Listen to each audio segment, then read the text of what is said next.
Well, whoop-dee-doo. You're not late. You're just in time. The Hairy Scary Hangout will begin shortly.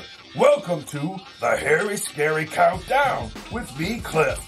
You got about 15 minutes until showtime, so grab your drinks and snacks, settle in, and enjoy the pre-show. Yeah!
Yes, sir.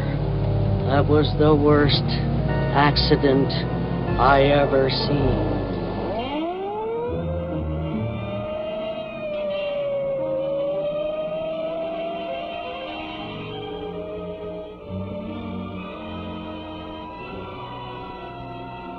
Oh, my ovaries.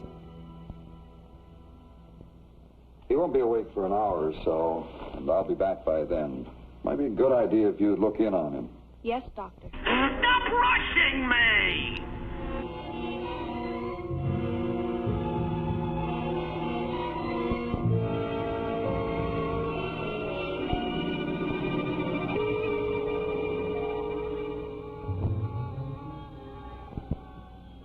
It didn't work this time, did it, Dick? Excuse me? Oh, I know you've crossed against the red light a lot of times before. And have been pretty lucky at it. Dork-sided! But you can't be lucky forever. Sometimes things go wrong. That's why you're here. Who are you? You ought to know me by now. I've been trying to keep you out of trouble all my life. And your name?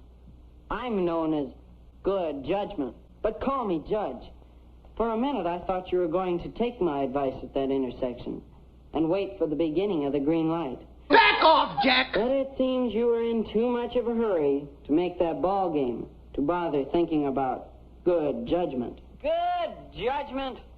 Phooey. Satan! Why don't you leave Dick alone? What? He doesn't need a babysitter. You and your advice. Look both ways. I'm the devil. Wait for the green light. Don't play in the street. Ah, kid stuff. Dick's old enough to take care of himself. You think he's an idiot or something? Yes. He would be if he listened to you, and it's a cinch your advice hasn't exactly helped him. Who's this fellow? Oh, that's Bad Impulse. Imp for short. He's the character who told you it was okay to cross against the red light. Bogus. You see what happens when you listen to him? That's a lie. If a guy did all the things some people think he ought to do, he wouldn't have any fun at all. And another thing. What's that? If you hadn't confused him with all that safety hokum, he could have dodged that car easy. Look, if he would have stayed on the curb, he wouldn't have had to dodge anything. Okay, so he had a tough break. These things just happen. They just happen? That's exactly what Officer Davis was talking about when he came out to your school the other day. Remember? No. And now, here are just 3 simple rules that will help you be safe. This lame story he's about to tell me? 1, look both ways before crossing a street. All right. 2, watch for turning cars. And remember that the driver of a turning car can't always see you. What are you talking about? 3, Always remember to walk on the left side of the highway facing the traffic. What else? And that way you can see the oncoming cars. You confusing me. Accidents do not just happen. People make them happen because they take chances and because they violate the law that was made for their protection. Be careful, and you'll not only help yourself, but you'll also help the driver behind the wheel. Whatever. He has a job just driving his automobile without worrying about pedestrians crossing in the middle of the block or against red lights. Thank you, Mr. Know-It-All. Now, you see this line? Yeah. The first part represents the reaction time, or thinking distance. That is the distance the automobile will travel before the driver can get his foot on the brake. The rest of the line shows how much farther the car will travel before it comes to a stop. If a car is traveling 20 miles an hour, it takes the driver 45 feet to stop, after he knows he must stop. Boring. Now, this line indicates the distance it takes to stop an automobile going 30 miles an hour. The first part shows the reaction time of the driver, while the second part shows how much further it takes to stop the automobile, making a total stopping distance of 78 feet at that speed. That's why you're asking for trouble when you take chances at an intersection. Oh, is that a fact? Or when you try to cross the street in the middle of the block. Or when you play in the streets. Oh, come on now, Dick. That's third-grade stuff.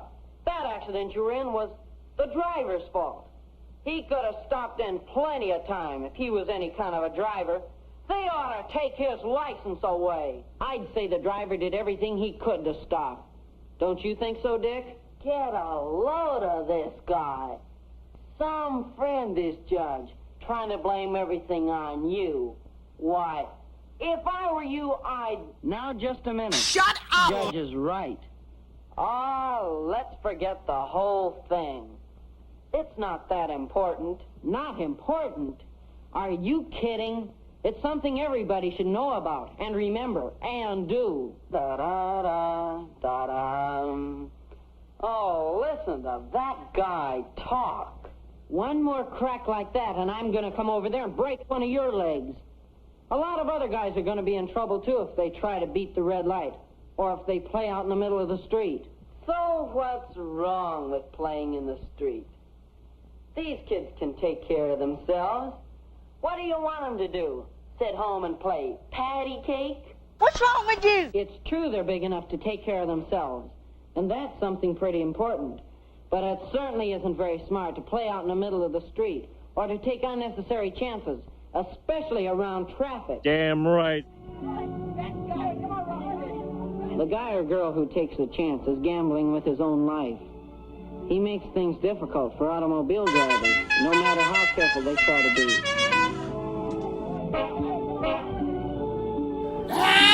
You see, it just isn't good sportsmanship to play in the street where drivers have to stop for you. It's a lot more fun to play where you can concentrate on the game, and it's much safer. So let's all sit home and cut out paper dolls. That's a real bright remark, Imp.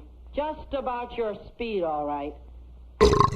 And I suppose you know just the right thing to do? You bet I do. All kids like Dick have to do is use a little common sense, and their chances of growing up to play on bigger teams someday are a lot better. You know, I never thought of that. Duh. I wonder if I'll ever be able to play ball again. No. What if I can't? What if I can't ever walk again? Oh, I just gotta. Now take it easy, Dick. That's the trouble with listening to Bad Impulse. When you listen to that guy, there's a lot of things you don't think of until it's too late. Now, hold on, Dick. What? Don't let him get you all mixed up. We've had a lot of fun together. And look where I am now. Go! Well, that's the trouble when you take chances in traffic. Sooner or later, your luck runs out. Kids take chances every day and get away with them. Who wants to wait all day for a light to change to green before starting across the street? Why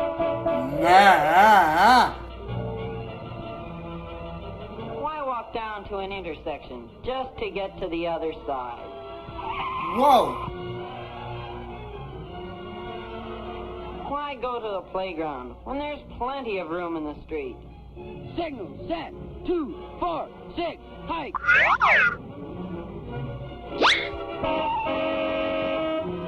You know, you just have to be on your toes, that's all. After all, what do cars have brakes for? Yes, and all you have to do is just slip once. And I don't think it's worth it. Neither do I, Judge. No, sir. I think everyone who has gotten past the first few grades knows the safe thing to do around traffic. Yes, Judge, we know them, but a lot of times we ignore them, the way I did. They're easy enough to remember if you really want to. Ain't nobody got time for that. Always wait for the beginning of the green light before crossing a street. Cross only at intersections and stay in the marked zones if there are any. Never cross between intersections or come out from behind parked cars. Ooh, he likes girls. Play where you don't have to worry about jumping out of the way of automobiles. If you have to walk along the edge of a road, walk facing traffic. And at night, wear something white so you can be seen more easily. Well, Dick, I hope that you and I can stick more closely together after this. Don't listen to him, Dick. Now Judge is right. You don't care what happens to Dick, do you? All you try to do is take the out of life. No, I just try to protect people. Who needs to be protected? Who needs to be hurt?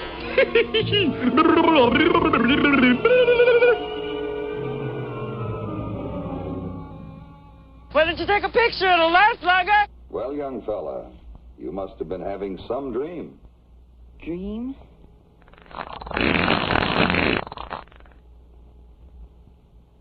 Yeah. Now I remember. The accident. I guess I'm hurt pretty bad.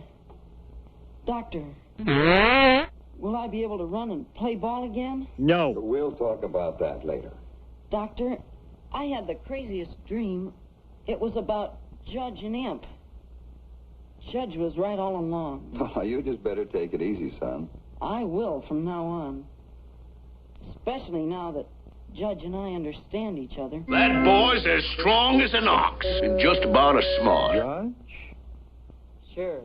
Judge is my pal. Good judgment.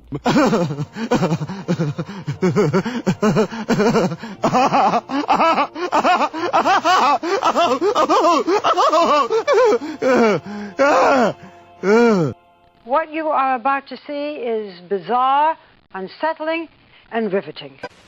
Sparkling soft drinks. Ain't nothing like a good Mountain Dew. Hey! Hey! Steaming hot coffee. Roses are red, and how do you do? Drink 4 of these and whoop, whoop, whoop, whoop.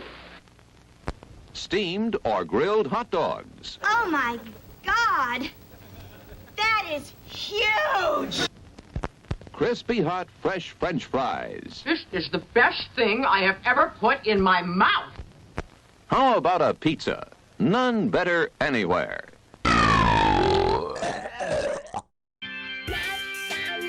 Hey, gang, it's been real. They say that all good things come to an end, but things are just getting started around here. That's right. There's no time like showtime, baby. So let's get this party started.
1, 2, 3, 4. Taste the biscuit. Taste the goodness of my biscuit. Ha ha. Oh boy. Hey there, Groovy Ghoulies. Hey. Janet Takei here. What's buzzing, cousins? And I'm Grim Gory. And together we're hosting the Mummy and the Monkeys Harry Scary Hangout. Yeah, Jack and Jackette, we're back. That's right. Ha ha ha. Episode 218. Feeling lean and mean. Well, you know, the lean part maybe not so much for me, but mean, yes. And I hope you guys had fun with Dick earlier. Oh, Cliff was playing that one video. Oh my, Janet, please, this is a family show. No, that was his name. Oh, okay. You mean the video we just showed? The video that Cliff was playing. Yes, yes. Yeah, well, you know, some people have. Well, we have Dick vids, I guess. You know. Yeah. Anyway. So, anyways. Yeah. We've been gone for a while, but we're glad to be back. Yes. Glad to be here for the hangout. We came back hard with that Dick video. We did. We totally did. That's how we do it here. So, I hope you enjoyed the countdown, and hope you enjoyed tonight's show because, man, we have a good one planned for you. And it's our Thanksgiving show, technically, right? Technically, yeah. It's our Thanksgiving show because Thanksgiving is literally next week. Woo, boy. Wow. So, yeah, and we ain't got a turkey tonight, but we do have a wolf. Well, it's a turkey of a movie. Sure. Called Moon of the Wolf from 1972. Yeah, starring David Jansen. Yes, it's a really good one. It's actually that guy. Made for TV movie. We have viewed it, I think on episode 20 of our show. That's the only time we've showed it here. Yeah, we haven't played this one in a really long time, and Grim brought it back. 200 episodes about 200 episodes later. Ago, yes. Yeah. Wow, that's insane. It's been a few years. It's been a minute. It's been a ride so far. So yeah, so we dug this one out, brushed it off, and I interjected a few new things into it, kind of try to freshen up a little bit. Mm-hmm. However, I don't know if I put John Saxon in this, so this might be a Saxon-free movie. Sorry about that, but it is in 5 farts, so there's more bang for your buck. Okay? And it's full of farts. Yes. Oh yeah. The advance warning for anyone out there who doesn't like too many fart noises in their movies. I'm sorry, but this one has a lot of farts, sound effects. So you're warned in advance. If you can turn it off if you don't like too many sound farts mixed into your. What is it? Some people's kiddos have called our show the Fart Show. So 239 farts. We're going to live up to that name. And the reason why we only put 239 in there is because one more would make it too farty. Okay. That'll go. All right. So there's some stuff going on in the chat. What's going down? There's some new Monster members. Rob's Vintage video. Thank you. John Monster Johnson. member. Hello there. Gifted 1 Mummy and the Monkey membership to another fan. That's really sweet. Thank you, guys. And generosity. So we've got a lot of shout outs to do since, we were gone for a couple weeks. So there's a very happy belated birthday to Miss Noelle, Mini Monster Noelle, who turned the big 11. 11, Noelle. Happy November birthday. 1st. So happy birthday, Noelle. Nice. And then Sophia turned 12. Wow. And Sophia is, that's Snackmaster General Greg's grandniece. Oh. So she turned 12 on the 8th. So happy belated birthday to Miss Sophia. Yes. And then a very happy belated birthday to Mr. B. Mr. B. Mr. B, happy birthday. And then happy birthday to Ellen. Ellen has a birthday. Our Ellen. Okay, Ellen, happy birthday. Ellen nice. Bloom. Oh, yeah. very cool. So apologies, the last couple weeks we have been out. 1 week we're at Akron Comic Con, and tonight's show is going to feature a lot of the stuff that went on at Akron Comic Con. Some of the people got to interview. You're going to see some of that. What else is going to be Akron Comic Con? We're just going to give some shout outs to some of the people that we met some there. Akron Comic Con shout outs. So Chad, Benny, Declan, I don't know if I'm saying that right. John Ciatras, Cadence, and Don Cabri. Yeah, those are just a awesome, few of guys. the many people that stopped by that we remember to write the names down to. And if you were out there and you said hello to us, well, hi to you back. Welcome back to the Hangout. Hopefully you're watching tonight. Yeah. And we're going to have a fun show tonight, let me tell you.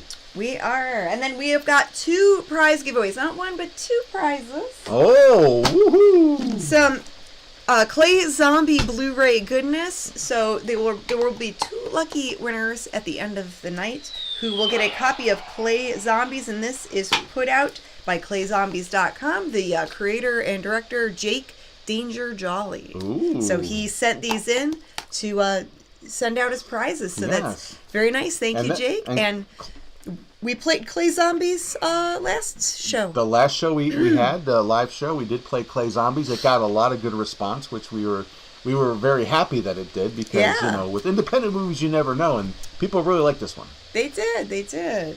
And it was a fun movie, and they have a Christmas special coming out soon. Yes. So for more information, you can check out clayzombies.com. A Clay Zombies Christmas special. To be a part of this prize giveaway, no email is necessary because I don't feel like checking emails today. What I'm going to do is just go through the chat and write your names down. And I'm going to put your names in my big plastic shiny mummy bucket. Catch. And the 2 names that I pick, at the end of the night, they have to email us. So, to claim the prize. Yes, Janet will pick her bucket later tonight. And I will. And come up with 2 different names. It's empty right now. That's right. So, be in the chat, because that's where it's at, and that's how you're going to win a prize tonight. Oh, yeah.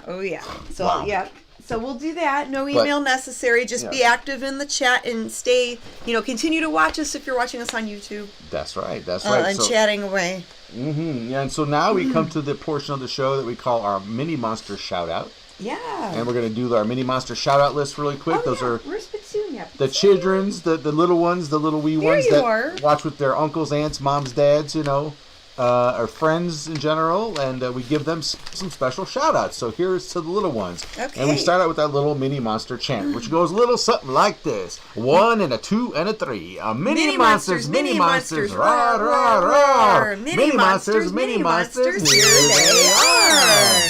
Mini Monster shout-outs to Emily and Noelle and Trayvon and Araya. Wow. Hey, Minis. Xander and Willow and Morgan. Hey there. Julius, Adrian, and Sienna, and Dario. Hey, guys. Hannah and Penny and Atticus. Oh, yeah, them Hi too. Hi there, Minis. Hey-o. Lil Kong, Violet, Cassandra, Carly, Isabella. Hey, Minis. We've got, Mackenzie, Eva, Adeline, and Gabriel. Can't forget them. Wow. Taylor and Mac. Charlotte and Mia. And Adam and Peanut. Wow, Dimitri so many. and Lucy and Baby Joe. Wow. Hey, Holy moly. And then there's Layla and Christian and Lucas. And we can't forget these guys. We've got Nayla and Parker and Kenton. And last but not least, we've got Kingsley. All right. Hey there, Mini Monsters. And Miss Putrid Petunia, the little zombie ghoul, she's going to sit over here and watch the movie. I don't know who I've joined me. I think just maybe Barba Papa wants to sit on my lap today, there right? you go. Okay, gotta make sure I put him over here or over here. We've got all you big monsters watching. Over here, okay. So let's see. All right, share this with your friends. They can watch the show with you. That's right. Magic Macabre Mirror. Magic Macabre Mirror. Tell me who be here. I see Jim and Paul Buser. Thank you for the super chat. Neil House, Tim Harris, Dawn, Marty, Travis, John Wise, Karen Dilly, Denise, Jennifer Delaney, Jeffrey Moore, William Rochelle, Mike Stiles, Leo Smith, the SeaTech, John Johnson, Sears James, Ed Burge, Amanda, Mofe Chen, Grandpappy, Stellar, Tony Beller, Greg Tominski, Watson Family, Toy Painter 1, Richard, Wiki Bobby, Scott, and Miss Ellen Bloom, the birthday girl. Hey-o, happy birthday. Insane J, Toy Painter 1, Bob Ferguson, Grandpappy, Sandra, Kathleen, Gary, Sputnik. Who else is there? Who else Todd do you see? Andrews. So many of you guys. Let's see. Connie Cleary. We can't forget Connie. And Bone Jangler. The Bone Jangler. Bone Jangler. Awesome. We're the show that watches you back. That's right. He's got a good, looks like a really good Thanksgiving special on the Monster Channel tomorrow night at 8 p.m. Oh. Can't wait to dig into that. We'll be watching that. Oh, you know it. All right, so well, let's get into Fart 1. Yes, Fart 1 of 5 tonight, and we have a full show again. We have, we have a TV show, Time Travel, What Do You Do? Tons of fan mail. A lot of mail to read, so let's get on with the show. Let's kick it off with Fart 1 of Moon of the Wolf. Awoo! Right here on The Mummy and the Monkeys. Hairy, scary hangout. Taste the living.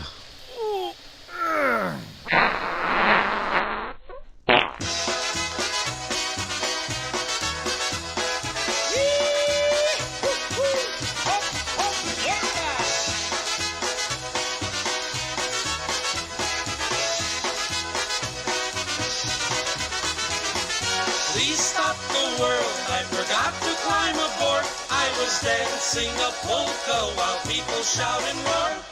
Listening to the music, sharp as a sword. Oh, please stop the world. I forgot to climb aboard.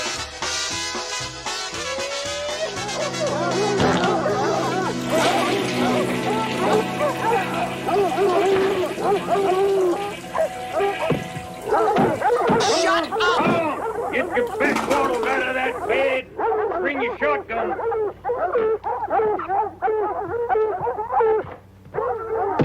Dirty wild dog bang pullers. We're coming at you this time. Them hounds got scent of something out there, all right. Wild dog. Close in by the sound of them. Dang wild dogs out of the swamp. Let's get him.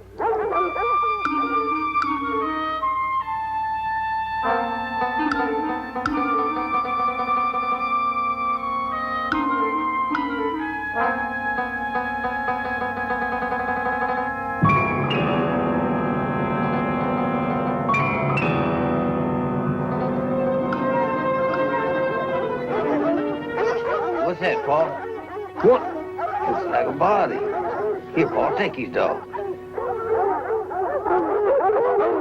Stay here and shut your choppers, you flea-flacking fat laps.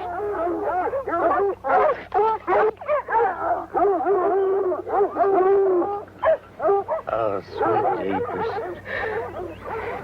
It's Ellie Burfoot, Paul. Ellie Burfoot? Yeah. You dead? Anything deader'd be stinking by now. Disgusting. Wild dogs got themselves a taste of human blood. Ain't nobody gonna be safe out in the houses. We get together and wipe them off the island. You go call the sheriff. All right, Dan. Yes, Paul. It was terrible. It was just terrible. I'll never get over it as long as I live. Hey, what happened? Flip.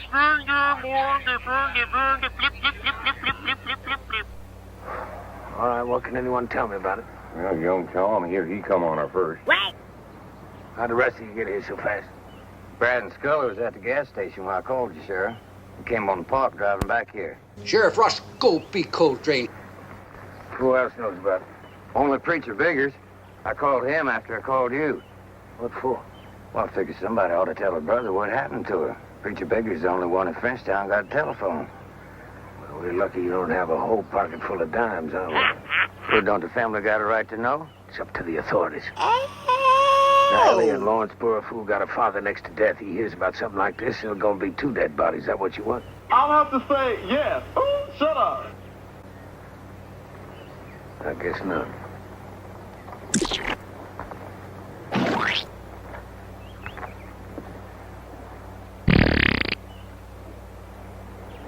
What can you tell me, Doc? It's none of your business. Right now? Only that it's not considered good medical practice to perform autopsies in the middle of swamps, surrounded by howling dogs and scratching rustics. Huh? I want the remains moved to the hospital as soon as you can arrange it. Do you think that can be accomplished by the neighborhood clods without completely obliterating any chance there might be of determining cause of death? Ellie! Ellie! Ellie! All right, somebody grab a hold of him now. Come on, stop him, man. Come on, Lord, you don't want to see you like that, Lord. Let go.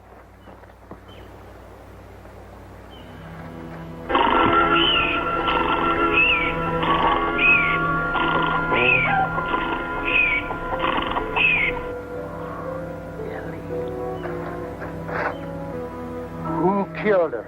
He was wild dogs, boy. This couldn't be done by a human person. Take your hands off me, May you hold on to your manners, boy. You got a death All right, let's hold it. Shut up!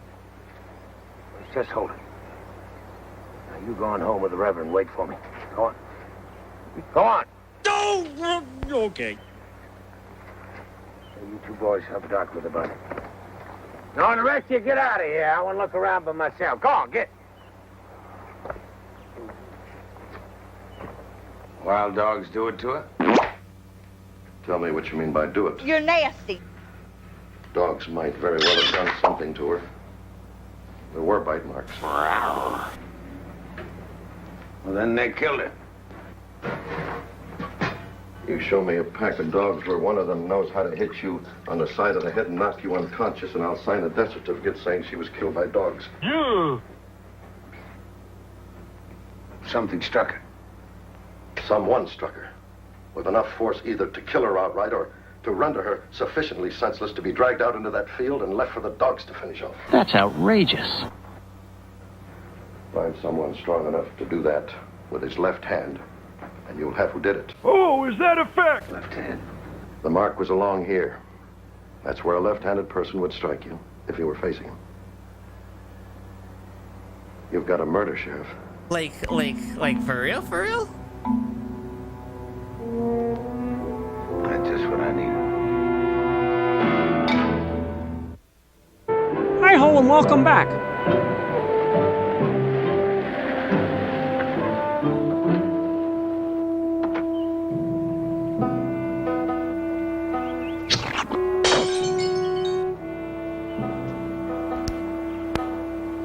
Hello, sir. What's that? I'd like to come in if you'd allow it. Doc! Go in there. Woo! Hi, Lawrence. You feeling better? You find out who did it to her? How's your father? Does he know about it? I just bathed him. Do you want to pay your greetings? That'll pleasure me.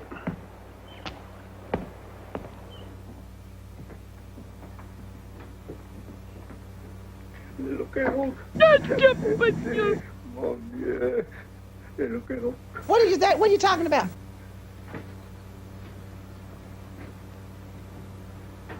What's he saying? What he's been saying ever since Ellie was killed. You, what are you saying, you?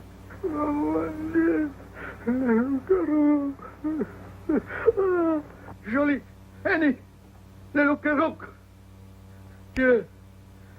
Yeah. What was he talking about? I don't know French. What's a loup-garou? I don't know. Well, you speak French. Never heard that word before. First time I heard that word was when I come back from where they found Ellie. Did he know about Ellie? Yeah, he knows. Who told him? Nobody told him. Well, then how does he know? Well, I can't tell you that. He's been talking like that ever since I got back. Talking about his pretty Ellie, his little girl, sweet daughter, and the loup-garou. What's that? He knows. Somehow he knows without anybody telling him. Nah, it doesn't make any sense. He's just got crazy things going on in his head because he's old and sick. Let's talk about what's going on in your head. Okay. Well, you know what's going on in my head. I want to know what got it going. It wasn't wild dogs that killed Ellie. Now, how do you know that? She was having trouble. What kind of trouble? With a man. Now, who? I don't know who. Wasn't anybody from down here on the bayou. Somebody up on Pecan Hill. Some other Marsh Island snobbery. Well, how'd you know? She tell you that? She didn't tell me anything. That's how I know. We was good friends. She used to tell me everything. Then suddenly she just shut up tight. Excuse me? Wouldn't talk a word to me. That's how it was last night when she was ironing her dress and brushing out her hair. I asked her. She wouldn't say. I know. Don't you worry about that. How'd you know there was trouble between them? You said there was trouble. I could read her face like a newspaper. Something had gone wrong. Something bad. I tried to find out what it was. She wouldn't tell me. She just sassed me. Told me to shut my mouth and gut her French. Well, what'd you do? Well, I hit her. How hard? Well, hard enough to let her know what I thought about her letting the quality put their fat fingers all over her. Go on, show me how hard you hit her. Show me how you hit her. Go on, show me.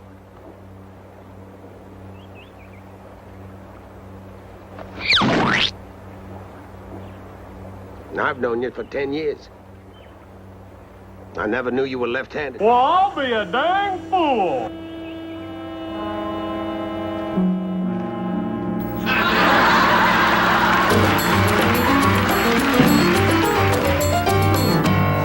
Hey guys, John here from Talmadge, and you're watching Mummy and the Monkey.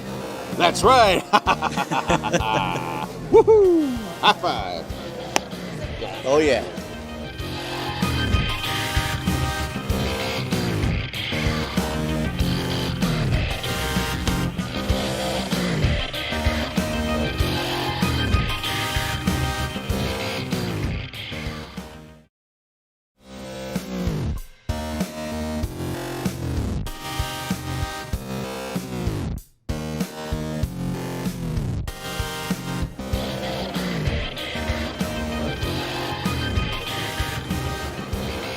Hey Groovy Ghoulies, we're having fun here at Akron Comic Con 2023, and we've got an amazing author here, Marcus Calvert. And what's the name of your company?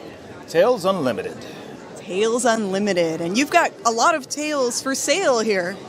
Well, the title fits. The goal was to write as many tales as possible in any way, shape, or form that I could possibly manage.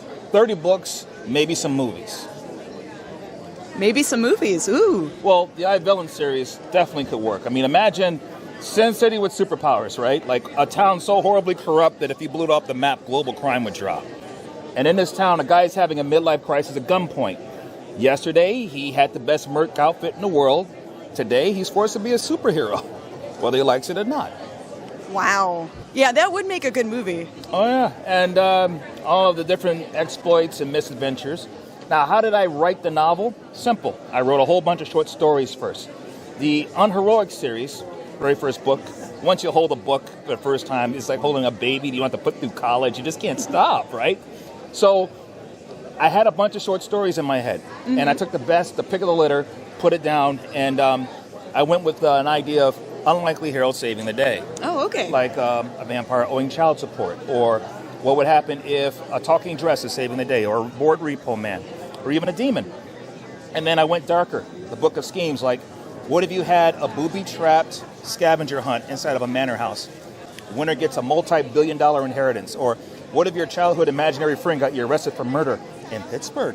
Whoa, Pittsburgh. So I just wanted to write short stories at first, but then my friends were like, write a novel, you prick, write a novel. And I've been trying to write novels since I was a kid, right? Yeah. The problem with writing novels is, well, if you don't have anything behind it, if you can't outline because you're a straight pantser, at best you write something bad after a very long time. What I learned was, when I took their advice and wrote I, Villain, that very first book in the series, is if you have a whole bunch of short stories to steal from, it's easier. But I also had a role-playing game I created in the 90s out of boredom.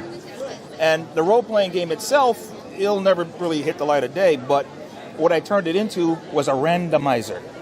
The antagonist cookbook. Oh, nice. What it allows me to do is create, say, 200 sample characters, give them silly recipe names, and the ingredients are superpowers. So I could literally flip randomly and give you all sorts of twisted little powers if I wanted to. Oh, that's awesome. Like an alternate reality you. Or maybe an evil twin. Uh-oh. And then people were asking me for writing advice. Like, first I would just put up a little sign, free writing advice. Helps to sell books. But then I decided to go a little deeper. What if you had a how-to book on writing that you could actually finish? Keep it under 60 pages, a little wisdom up front, and then 200 writing prompts. The idea is you take a prompt, you turn it into a short story within a week. No excuses. Oh. The more you write, the better you get. You have the discipline, writing So it's habits. to help motivate someone to, want to write and get into it. Yes, and most importantly, it gives you nightmare fuel. So let's say you took a short story about, let's say you ate a cookie and it turns you into a literal cookie monster. And you wrote it, it's cute, it's a short story, you put it aside. Then you write 199 more short stories. And then as you're writing your novel about some mystical urban fantasy detective, your head goes back to that cookie monster story. Maybe it's your first case. Maybe it occupies chapters 3 to 10. Ah, clever. So you can fit short story material into a novel. It makes sense. You've developed it. You've edited it. Maybe even some of the crap you once have. Room for that nightmare fuel. That's how I write because I can't outline. But so far, Well, it looks like it's working, and we're going to pick up a couple of your books today, but where can the viewers out there find you online if they want to shop your books? Amazon and Kindle, I'm out there. Just type in my name, Marcus V. Calvert. C-A-L-V as in Victor, V-R-T. And we'll have it at the bottom of the screen. Well, thank you, Marcus, and we look forward to having more fun here at Comic-Con. Thank you, and enjoy the weekend.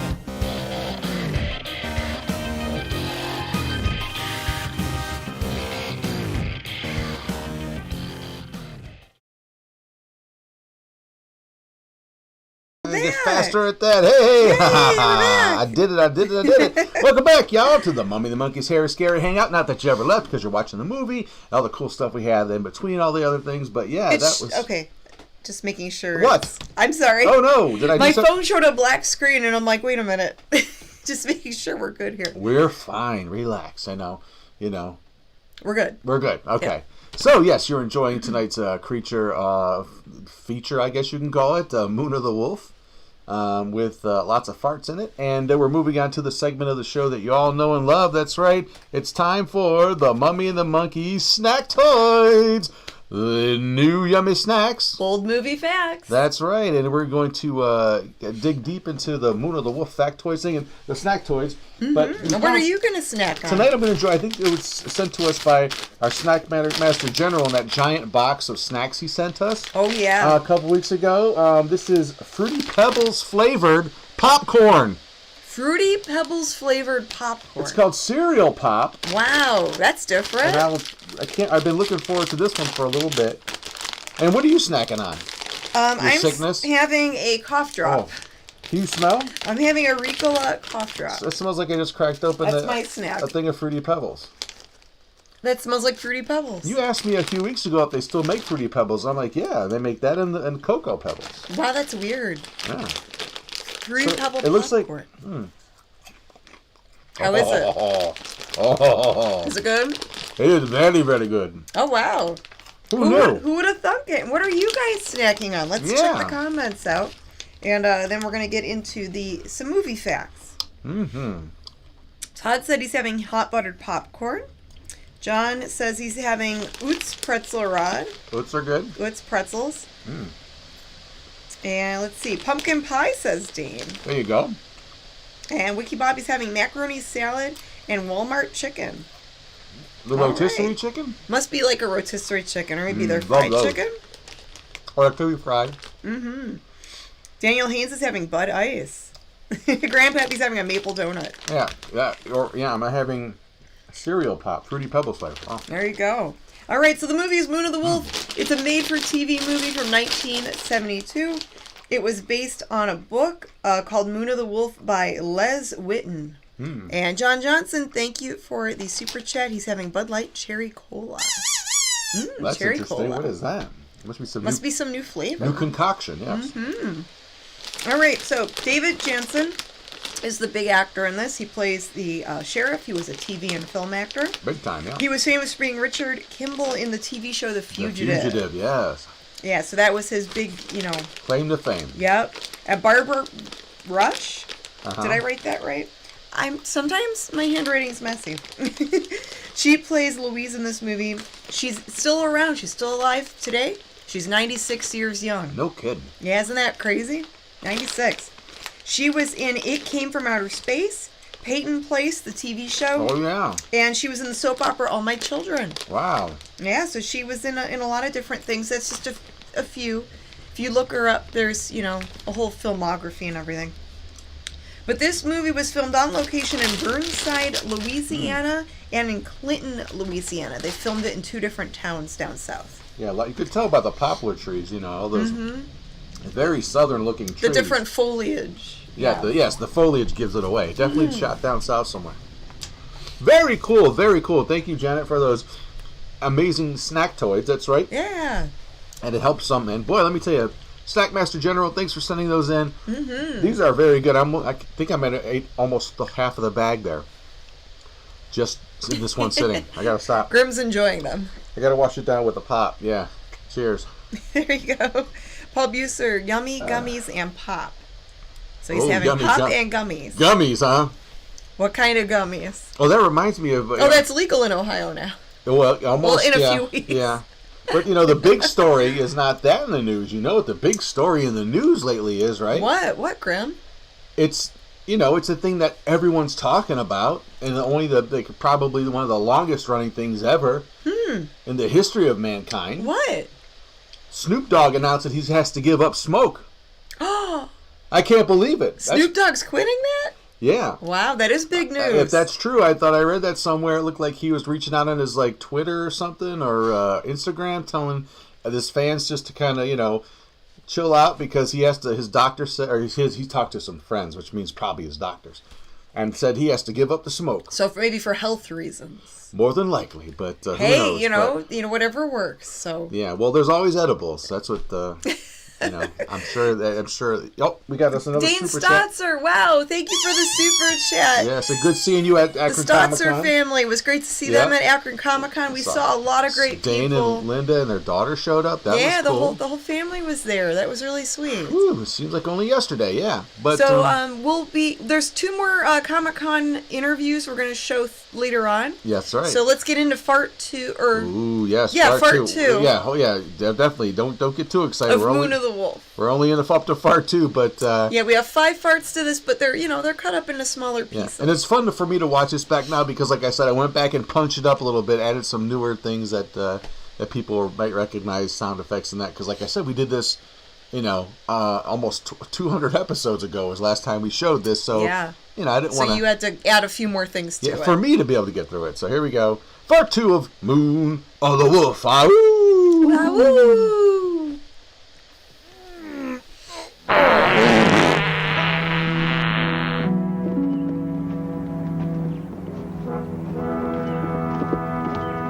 Sheriff? Good morning, Mr. Rodan. When I say whoa, Good morning, Sheriff. I mean Is there whoa. something I can do for you? Well, I just came by. I guess you heard about Ellie Burrifu. Yes, I did hear, Sheriff. It's a terrible thing to happen. Come on, let's sit on the gallery. How far we finna walk, baby? Is it true they discovered her body just the other side of our grove? Yeah. Right near the Grummandy place. Have you any idea who might have done it? No. Well, we don't know much yet. I was just trying to trace where she went after she left the house before she got to the marshes. She could have come along Pecan Hill Road, or maybe she took a shortcut across the bayou. I was half wondering if you might have been outside between 8 and 12 and noticed her pass by. No, I'm afraid not, Sheriff. I wasn't being a very happy man about that time last night. Oh? Yes, I was doing battle with another bout of malaria. That is such a lie. There was a time there when I thought my shaking was going to bring the whole house down around my ears, but it finally passed off around 1 or 2, and I slept the rest of the night like a dead man. Andrew? What up? We're just about ready for We lunch. used to swing with her. Miss Rodan, I didn't know you'd returned to Marsh Island. Just a couple of hours ago. I met a plane in New Orleans. I guess you don't remember me. You're Aaron Whitaker. I remember you very well. When did you meet Sheriff Whitaker, Louise? Well, he wasn't sheriff then, Andrew. He was just plain Aaron Whitaker, and he was 2 grades ahead of me in junior high. And I had this terrible crush on him. Louise? You probably didn't know a single thing about that, did you? No. Well, I wish I had. We could have compared them. Compared what? Buttered sausage. Crushes. I had one on you, too. Hey! Well, why ever didn't you say something about it? No! To a Rodan? Well, we're human, aren't we? I mean, practically, aren't we, Andrew, like anybody else? Even though we're a fine old family and settled Marsh Island and all that, even though there's always been a rodance living in this great old house here, even though you can't keep it warm when it's cold out, cool when it's hot, or dry when the rain's pelting in through the cracks. Louise. Well, it's true, isn't it? At least it was 5 years ago when I left. Has anybody fixed the roof since then? Or put in heating? Louise. Sheriff Whitaker is attending to a small matter, and I'm sure you are impatient to get on with it. Isn't that so, Sheriff? Well, it's nice seeing you again, Miss Rodan. Well, you will come to call, won't you? Oh, I have to remember all the way they say things here. Come to call. Is that it? Or pay a visit? In New York, it's ring up, drop in, hop over. Things are much more active in New York. Louise, I'll be right along. Oh, dear, I'm talking too much. You've noticed that, I suppose. I'm a compulsive talker. Everybody says so. Yeah, it happened shortly after I graduated from junior high school. What a pity it didn't happen sooner. I could have mentioned that terrible crush I had on you. Oh, Andrew is staring at me. Well, goodbye, Sheriff Whitaker, and do... Ring up, drop in, and hop over. Oh, my, that does sound energetic, doesn't it? Oh, put your hat on. You're going to get a sunstroke in this climate. I'm going, Andrew. I'm going. I wish you could just shut your big yapper! My sister has been ill, Sheriff. That's why she's come home. Well, I hope she'll be feeling better soon. Oh, yes, she will be, with a lot of rest, quiet, no excitement of any sort.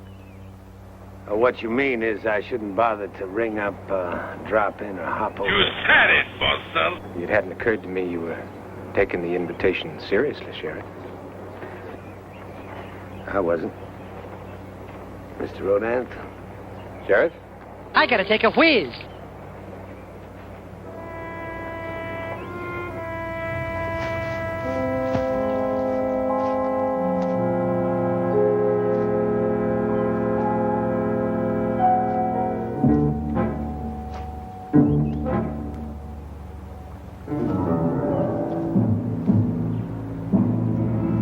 What the hell is that?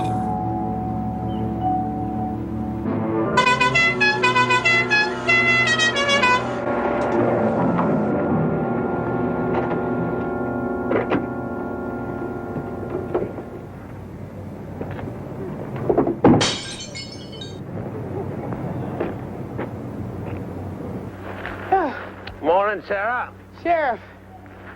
What brings you to town? Oh, Hugh sent me up to the store to buy some things. Some acids and some peanut butter. What for? For the Lookarook. Huh? For it? For to drive the Lookarook away. Sarah, you know what a Lookarook is? No, Sheriff, I don't, but Hugh thinks the Lookarook killed Ellie, and now he's scared it's going to get Lawrence. Oh, you say that? Yes, sir. Only I tell you something, Sheriff. Didn't no Lookarook kill Ellie, no matter what the old man says. And Lawrence didn't do it either. If that's what you've been thinking. Sarah, he had a reason, and he's left-handed. He didn't kill her, Sheriff. Don't go waste no time on Lawrence. I know that. Now, how do you know that, Sarah? Because I know who did kill her. Oh, really? Who? You find out whosoever made Ellie pregnant, and you'll find out who killed her. That's the fact, Jack! That's the fact, Jack!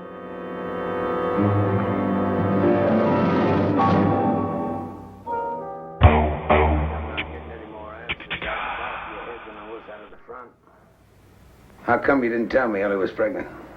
I knew she was pregnant. I was third in my class. How come you didn't say anything? Aaron, I was performing an autopsy to determine cause of death. Pregnancy didn't cause her death. Really? I'm not so sure. Well, I am. Doc, if she was pregnant, somebody got her that way. Duh. And that's a clear lead to who killed her. No. No, it isn't. The booze hounds return. Antibiotics, anyone?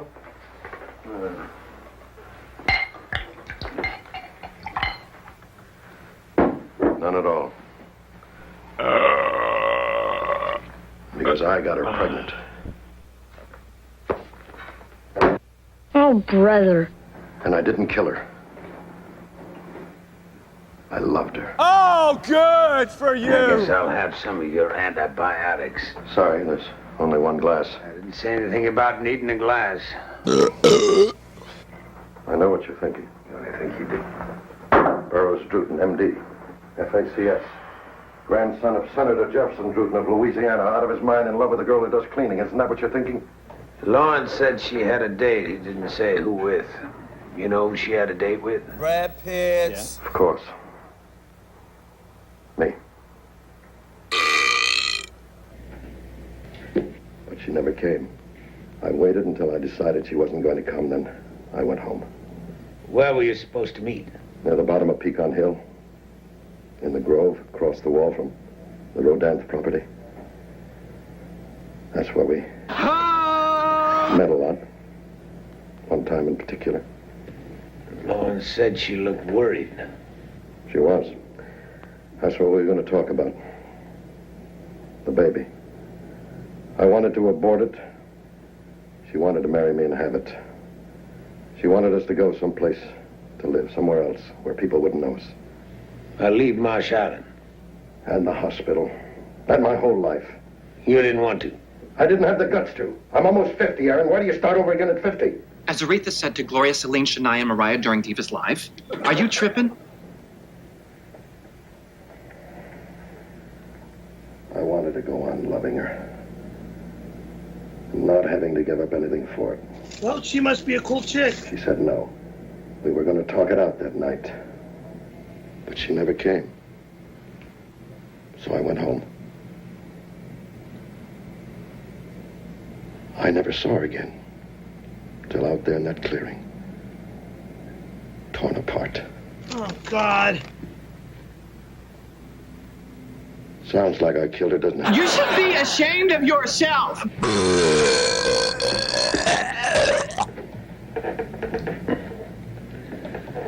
You ever see this before? What's that?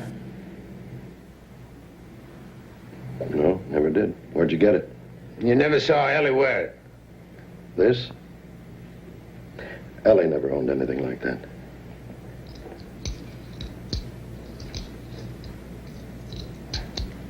Okay. Aaron, I'm scared and excited too. I didn't kill Ellie. Oh, boy, I sure hope not. Hey, Doc, what do you use sulfur and asafoetida for? You don't, not anymore. Well, when you used to use them, what'd you use them for? My grandmother used to claim they kept wolves away. Wolves? I see. You're not going to arrest me? You left-handed? No. Of course, whoever made that mark on Ellie could have come up from behind her, and that'd make him right-handed. Maybe. I'll see you. The next time I see you, remind me not to talk to you, will you?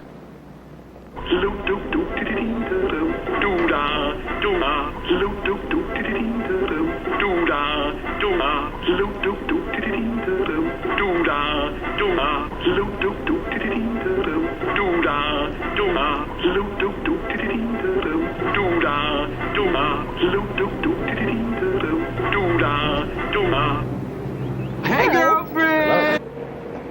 Andrew had a terribly important meeting with the town council, so I made him drive me in with him. Well, have you found out who did that awful thing to that girl yet? Not yet. Do I have to call you Sheriff the way Andrew does? Could I call you Aaron? Confuse me? Aaron would be fine. Well, then you've got to call me Louise. All right, thank you.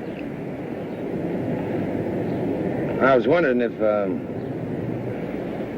Was there something you wanted to say, Aaron? Yeah, I was wondering if you'd have a cup of coffee with me over at Eddie's. Well, I'd admire to do that very much, Aaron.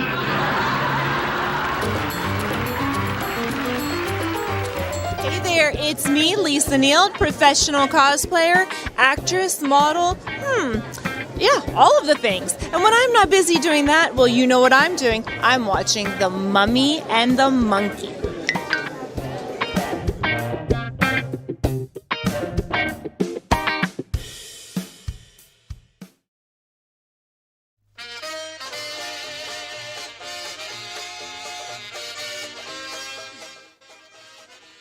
Hey, Stasha, I'm home. Whoa. Whew. Boy, I hate that holiday traffic. That's for the flamingos, let me tell you. Especially around that Parmatown Mall area. Boy, the people there are just insane. But I think it was worth it, because I found a place where I got us a bird for real cheap. Yeah, it was only $5 for this turkey. Can you believe it? I walked out there with a turkey for $5. I can't believe it. Now, let's go over everything. We got everything to stuff the turkey, right? We got the pierogies, we got the sauerkraut, we got the lozenge chip dip. Sounds good. All right, I think we're ready to put this bird in the oven. Oh, by the way, how you doing? Don't worry, you're eating. It's not polite to talk with your mouth full, you know. Anyway, let's get down to business. Let's see what I got for my $5. Yeah, it's a little light, but it's just you and me this year, so we don't need much. Well, at least they packed it really good. Look at that. Wow. Well, I guess they're doing their part, recycling, right? Okay.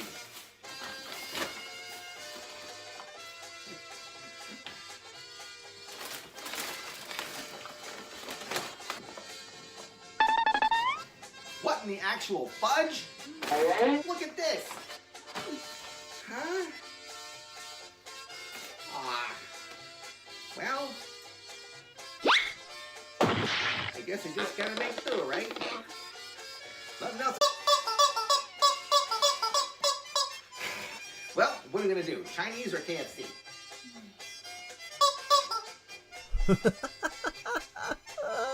Well, I guess you get what you pay for, and sometimes a little bit less. Join us next time for more misadventures of Stasha from the old country.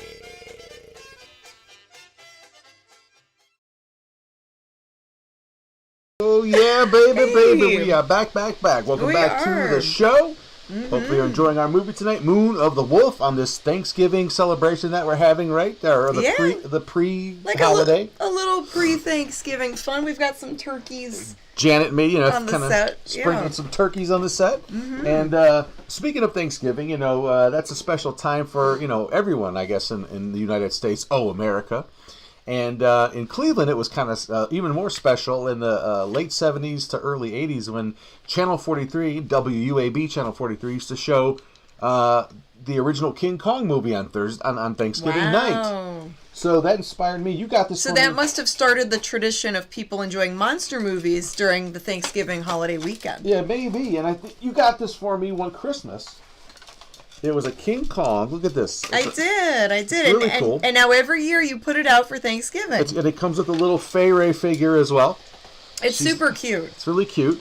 And I put this out around Thanksgiving time. This is my decoration for Thanksgiving. And I even have a little Channel 43 logo I put on the side here, from the TV, their little logo that they would put. There's like a little watermark on the screen, where they'd show the movie. But we always put this out and we watch King Kong. You need to fix him like a little plate of food. Oh, well, it's not like it's a, like a little shrine. But maybe. Maybe, yeah. Well, he wanted to eat her, right? No, nudge, wink, wink, right? Anyway. Maybe fix them both some plates of food. Who didn't want to eat Fay Ray? For Thanksgiving. I would love to eat Fay Ray. For dinner. Graham. What? I thought you were on a diet. I thought this was a family show. You have to, watch. That's true. Yeah, I know. Yeah. You know what I mean out there. With some potatoes and the sweet potato pie and all that kind of stuff. Anyway. Oh, boy. All right. Some cranberry sauce. What do we have next? We've got some fan mail that we can open. We do. See, this is what happens when Grim starts talking. Something like that, yeah. He says all the wrong things. But we do. We watch the original King Kong. I even put together a special sort of little version of it where I interlace old commercials from the time period from the late 70s, early 80s into just the original King Kong movie. Mm-hmm. So and some Channel 43 commercials and spots and stuff like that to kind of make it feel like a broadcast from back then, because that's my holy grail actually, is if I could find I'd love to find if anyone taped that off a television like back in the early 80s, because VCRs were out around then, and we have stuff from the early 80s that people have found and dug up, but not that yet. So speaking of found and dug up, we found some fan mail. Ooh! And okay, so there's a card here. Okay. This says Todd. It's from Todd Andrews in Willoughby, Ohio. The Mummy and the Monkey, and there's a card here if you want to show that. And then there's a letter. There's like some. Where's the money? Is there any money in here? Grim, it's an awesome card. Show the card off. Oh yes, look at this. It's a ghost cow. Oh, how cute! All right, there's a ghost floating in the. It's kind of like a ghost cow. What does it say? It says, "Holy sheet! Happy Halloween from." Todd and Debbie. Todd and Debbie. Andrews. Thank you, Todd and Debbie. Tobbin. If I can say things. Very cool.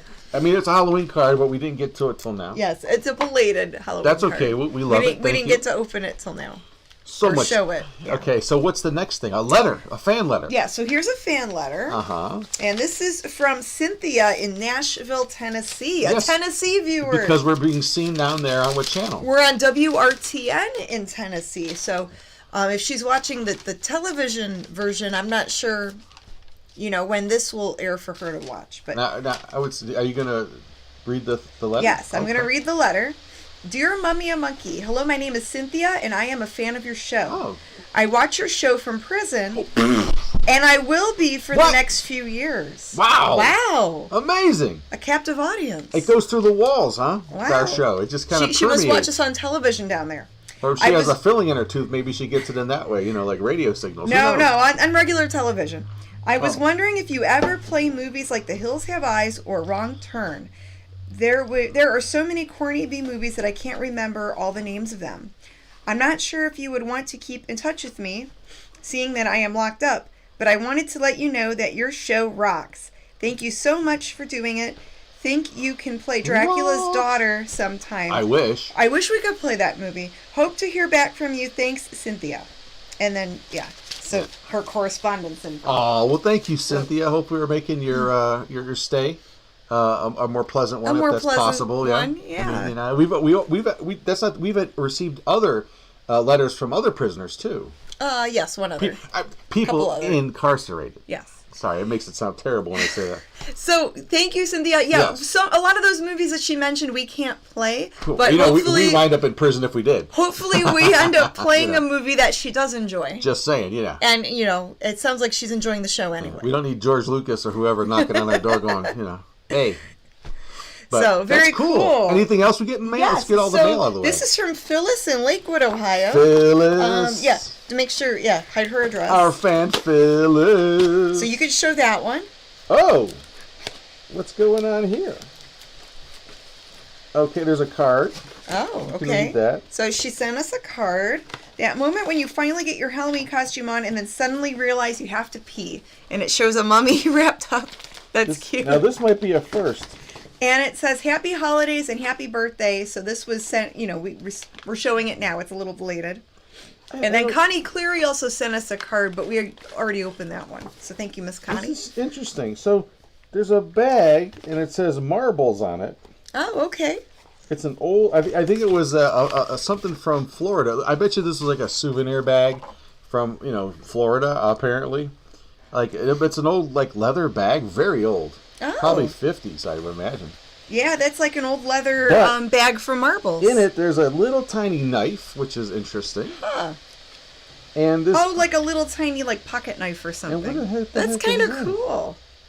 Oh, this is like some old. Or like a letter opener. It might be just a letter opener. What would you do with this, Janet? What is that It's like a little brush or something, like a. Oh. It's like collectible, like little antique stuff. It's like for your shoes to brush off your it's like shoes. a little, maybe a dress brush or a suit brush. Or for your suit, It's a to suit brush. take lint off of your clothing. And It's a vintage. Interesting. Probably because she knows we do thrifting. Because we like the vintage stuff.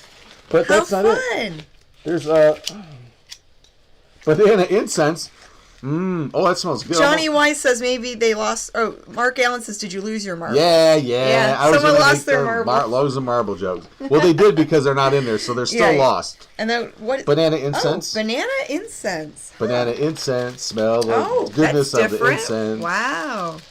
We got more. Okay, she sent us. Oh, it's Nag Champa brand. I was gonna say it smells like Nag Champa. Yeah, it's Nag Champa. I was gonna ask That's you a that. good one. Doesn't it smell like Nag Champa? Yeah. But we will burn that. Whoops! There goes my Nag Champa. It's right here.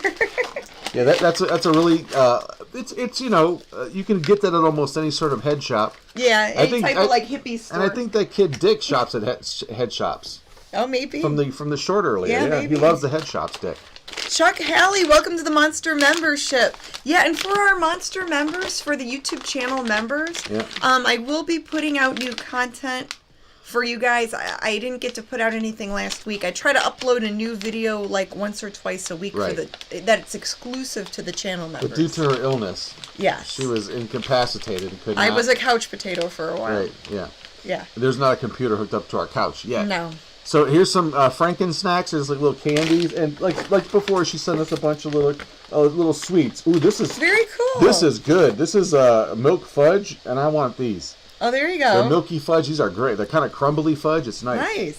Thank you, Phyllis. Very Thank you, sweet. Miss Phyllis. Very sweet. Okay, and then this one is from Andrew Gronek, and he's from Largo, Florida. This is Histo Chain. On Instagram, his name is Histo Chain 1. And they're the ones that made those trading cards. They make our Mummy and the Monkey exclusive trading cards. Yes. And they sent us a little Happy Halloween card. You might have held it at an angle there.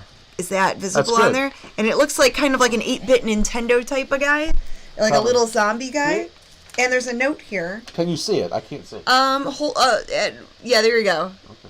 So now people can see it. All right, cool. Cool, okay. And it says, just like a thank you and happy Halloween card. Thanks for being a partner, like a collab partner. Yeah. So well, very thank cool. you, Histo Chain. Thank you, Histo Chain. Very cool. Okay, and then let's see. There's, I think, a few others here. Here's one you could open. Okie dokie.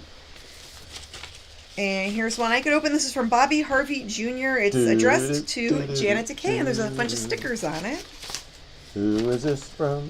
And this is kind of there's clear. a picture of a cat. It says, wishing you a birthday filled with little surprises that make you smile, from Bobby Harvey Jr.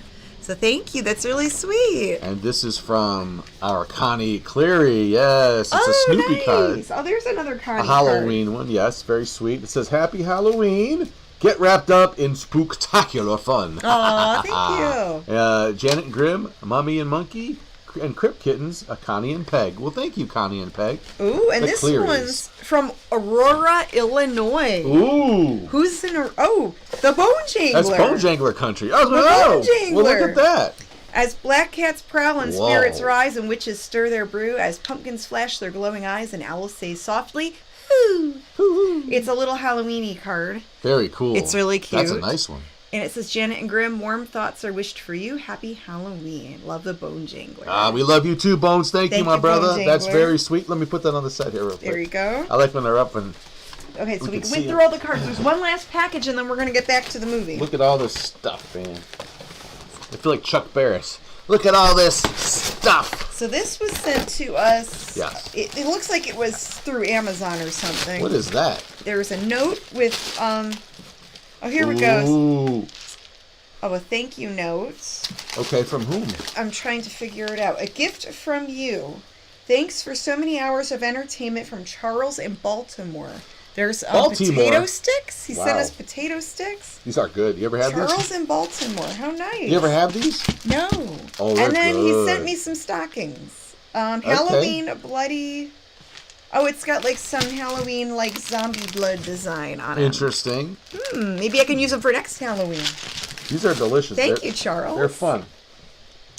These are good, but when you go to a restaurant and they give you French fries like this, it sucks. Those little shredded French fries. Nobody likes those. These are great because they're crunchy. It's like a potato chip, but real skinny and thin. It's like toothpick potato chips. They're great. Yeah. Wow, you guys are amazing. Thank you so much. Yeah, I mean, you're keeping us fed here. It's hard to stay in shape. Yeah, next time send us vegetable trays. No, I'm just kidding. Yeah, charcuterie boards, something like that. All right. Just kidding. We appreciate this. This is good. We appreciate it. It's very good, and it does get eaten. Trust me, it does. Yeah, a lot of them we share with Mama Monkey. We do. She loves the sweets. There's enough to go around for everyone, but thank you so much as always. And, all right. Well, let's get into Fart 3. Let's get into some of these snacks and get into Fart 3 of Moon on a Wolf. Some Lucaroo action. What is a Lucarook? You're gonna find out what a Lucarook is. The way he's saying it. Yeah, you gotta figure. You gotta. Isn't that French? You'll find out. Stay tuned, as you would say. All right, You'll find all will be revealed on the soon on Moon of the Wolf, right here on The Mummy and the Monkeys. Harry, Scary, Hangout, Part 3, just for you. Uh-oh.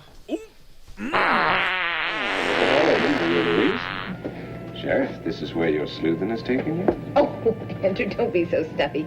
Ed just invited me in here for a cup of coffee. Oh.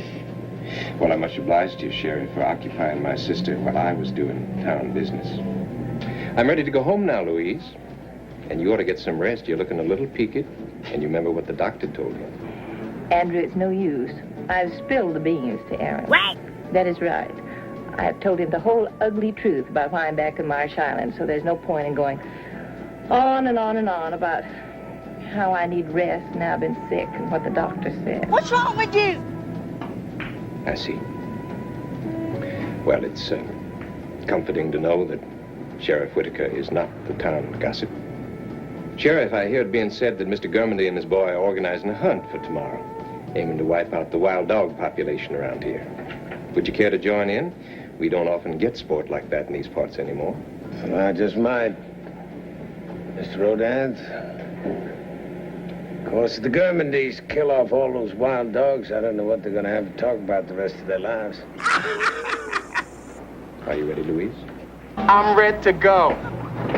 I said I am ready to go. Well, how are you doing there? Hey, look at him! Bon Dieu! Papa, it's okay. What up?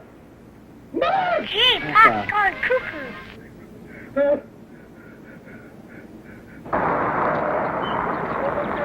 Beep, beep.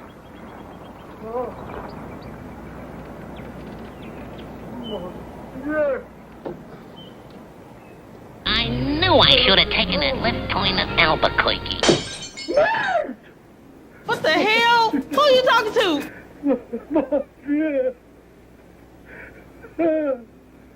Dr. Druten, quick. He's took bad this time, real bad. Mecca lecca high, mecca hiney ho. Get it, Lawrence.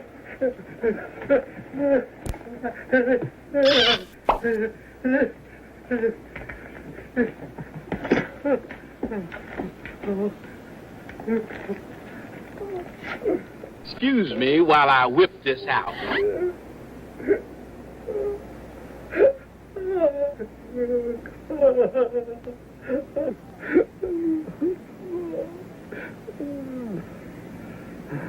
It's time to go to bed.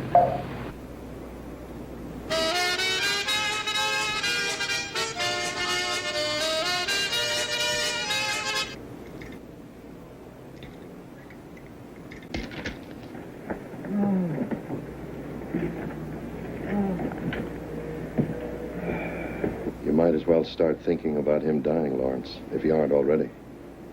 He can't last much longer.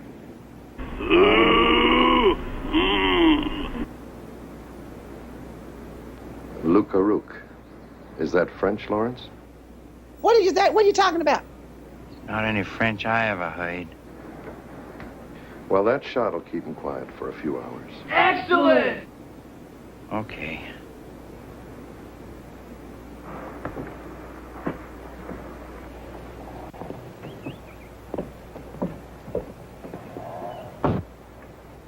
Dr. Druten, I'll rock your world. Yes, Sarah, what is it? what did you find when you examined Ellie? Just that she was murdered. Dogs didn't do it. Like I said. Well, you were right. Excuse me. Nothing else? No. Nothing. Goodbye. Nothing? Back off, Jack!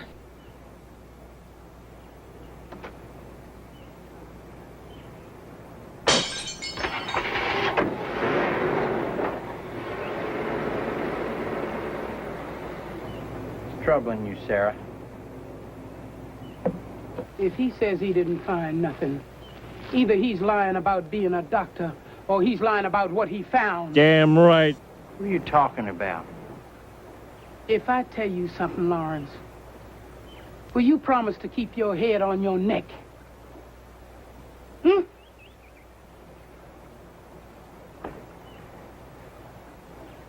What is it you're gonna tell me? Promise. Yeah, all right.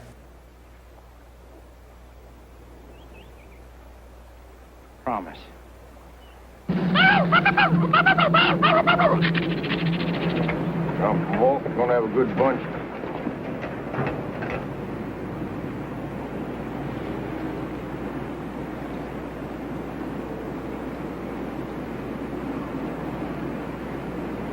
Well, Sheriff, you come on the wild dog hunt? Now you bring me a present, huh? I'm disappointed you're not joining us, Sheriff. Somebody's got to mind this dog. Good hunting. Somebody's coming this way like he is being hunted. Must be old Hugh again. What is it, Lawrence? You let me back, Hey, Lawrence, Sheriff. What is... He killed my sister. Ow! now, Lawrence, now cool it off. Now. It was her. She was having a baby. It was his baby. Now, Lawrence, we know you're grieving. I don't really know reason to go around accusing people. Just stand right up there. Come on over here. Now, you all go hunt your wild dogs. Now, get out of here. Now, you come with me. Come on. No, Mr. Boob, that's me. B-double-O-B, Boob. What are you looking at? Well, we better get going with it while we still have the light.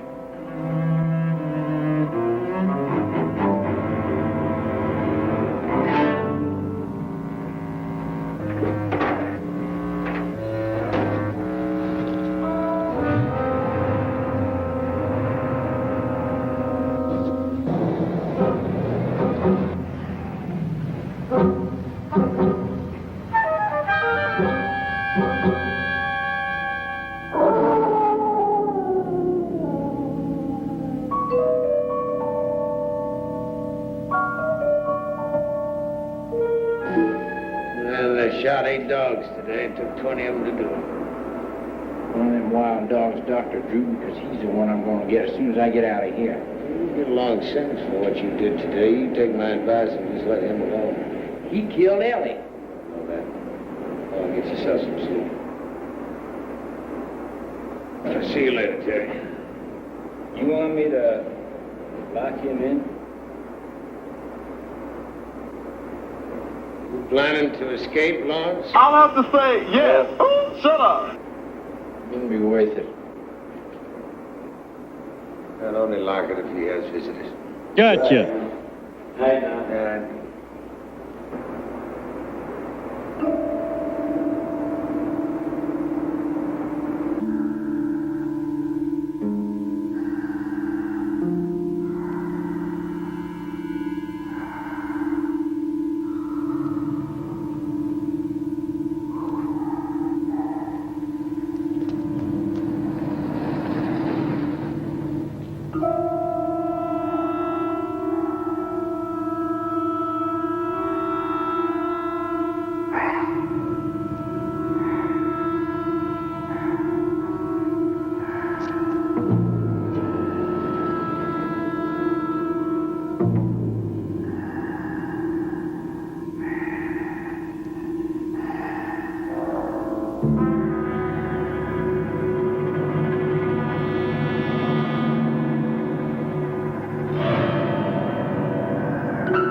What's that? Beats me. But I'm going to do like Aaron says. I'm going to lock you up. Nobody's going to be fooling around with my business. Now, you be a real good boy. Sit down. Sure, I ain't scared of nothing.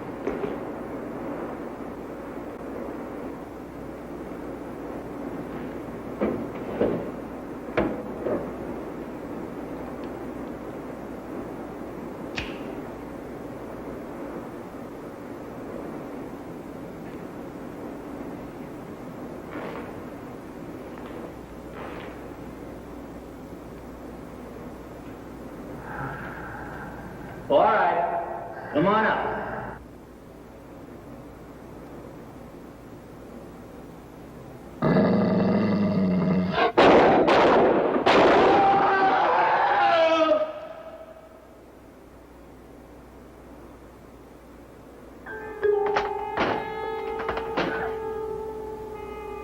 Oh, no. What? Hey. Oh. Hey! Kiss back. You're dead meat, Pilgrim. No. What is... That's it, man. Game over, man. It's game over.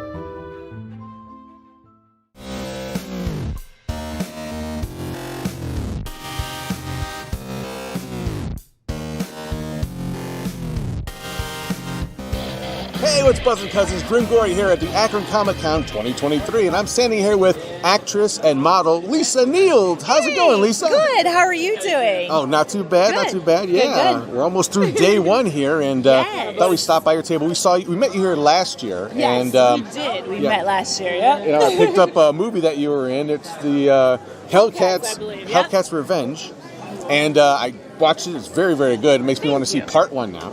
Perfect. Thank you. Yeah. Well, you can actually find on like Amazon Prime, Roku, and Tubi, I believe. Yeah. Okay, good. We'll definitely check it out. So tell us a little bit about your acting career if you want, maybe what you're up to lately, things like that. Okay, sure. Actually, I started with The Sandman in 1995. I'm probably going to give away my age. I was a senior in high school, and that was the first role that I ever had. Then I kind of took a break and did the whole, marriage and life happens and children happen. So I started back when I was 30-ish with Travis Bowen with The Girl. And then since then I've done 28 films. So everything from horror, scream queen things to more serious roles, like more of the action, like Hellcats would have been. Mm-hmm. We just finished The Girl 2, and that's supposed to be out in February, we believe. So you're in both movies now, right? Yeah. Girl 1 and 2. Mm-hmm. Yeah, fun stuff. Any other creative avenues you have that you like to maybe talk about or let people know what you're up to? Yeah, so I do a lot of cosplay on the side. So my main thing is, modeling and acting. Actually, more acting than modeling these days. So I seem to be more natural doing the roles, like, playing different roles and things like that. It's just, I love it. But I fell in love with cosplay, though.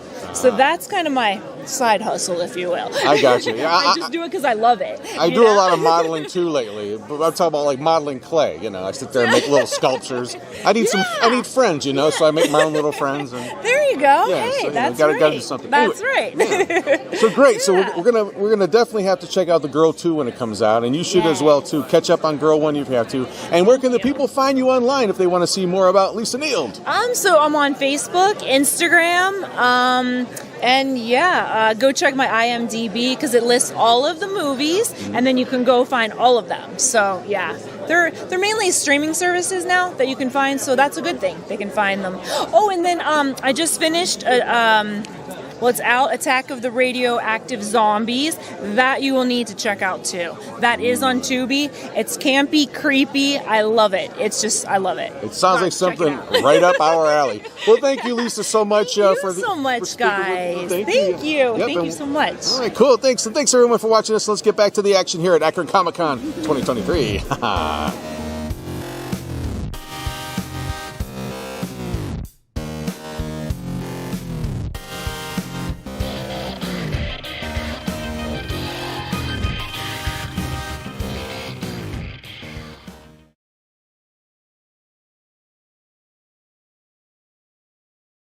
Just fading out there. Okay, now it's safe to talk. Hey, everybody. Welcome back to the main part of the show, the hosted part of the show of the Mummy and the Monkey's Harry Scary Hangout. Hope you're enjoying yourself tonight as much as we're enjoying being with you this pre-early Thanksgiving Eve show that we have going on tonight. Yes, and you just watched that interview with the lovely actress and model Lisa Neild. Wow, and she was great to talk to because I've seen some of her movies, The Girl, and I saw Hellcats 2 before I saw Hellcats 1. We watched Hellcats 1. We watched Hellcats 1 together, and it was pretty good. It was fun. It's like an action biker type of movie. It's on Tubi. And she kicked some real butt in that movie. It's a lot of, before Marvel, Marvel's got all the Marvels now and everything at the, and everyone getting all, having the girls be the badasses. She did some of these movies like years ago. Mm-hmm. Where she's kicking everyone's butt. It's kind of fun. Yeah, it was good. I really liked it. She can kick my butt any day. All right, so our next segment, what do we have next in store? Well, I think you want to try the What Do You Do? We could try What Do You Do? Okay. Are we going to do a Harry Scary Hangover tonight? What's going on? That's a good question. So we didn't plan a Harry Scary Hangover chat show because I wasn't sure how I'd be doing. But let's try to do a little bit of an after show.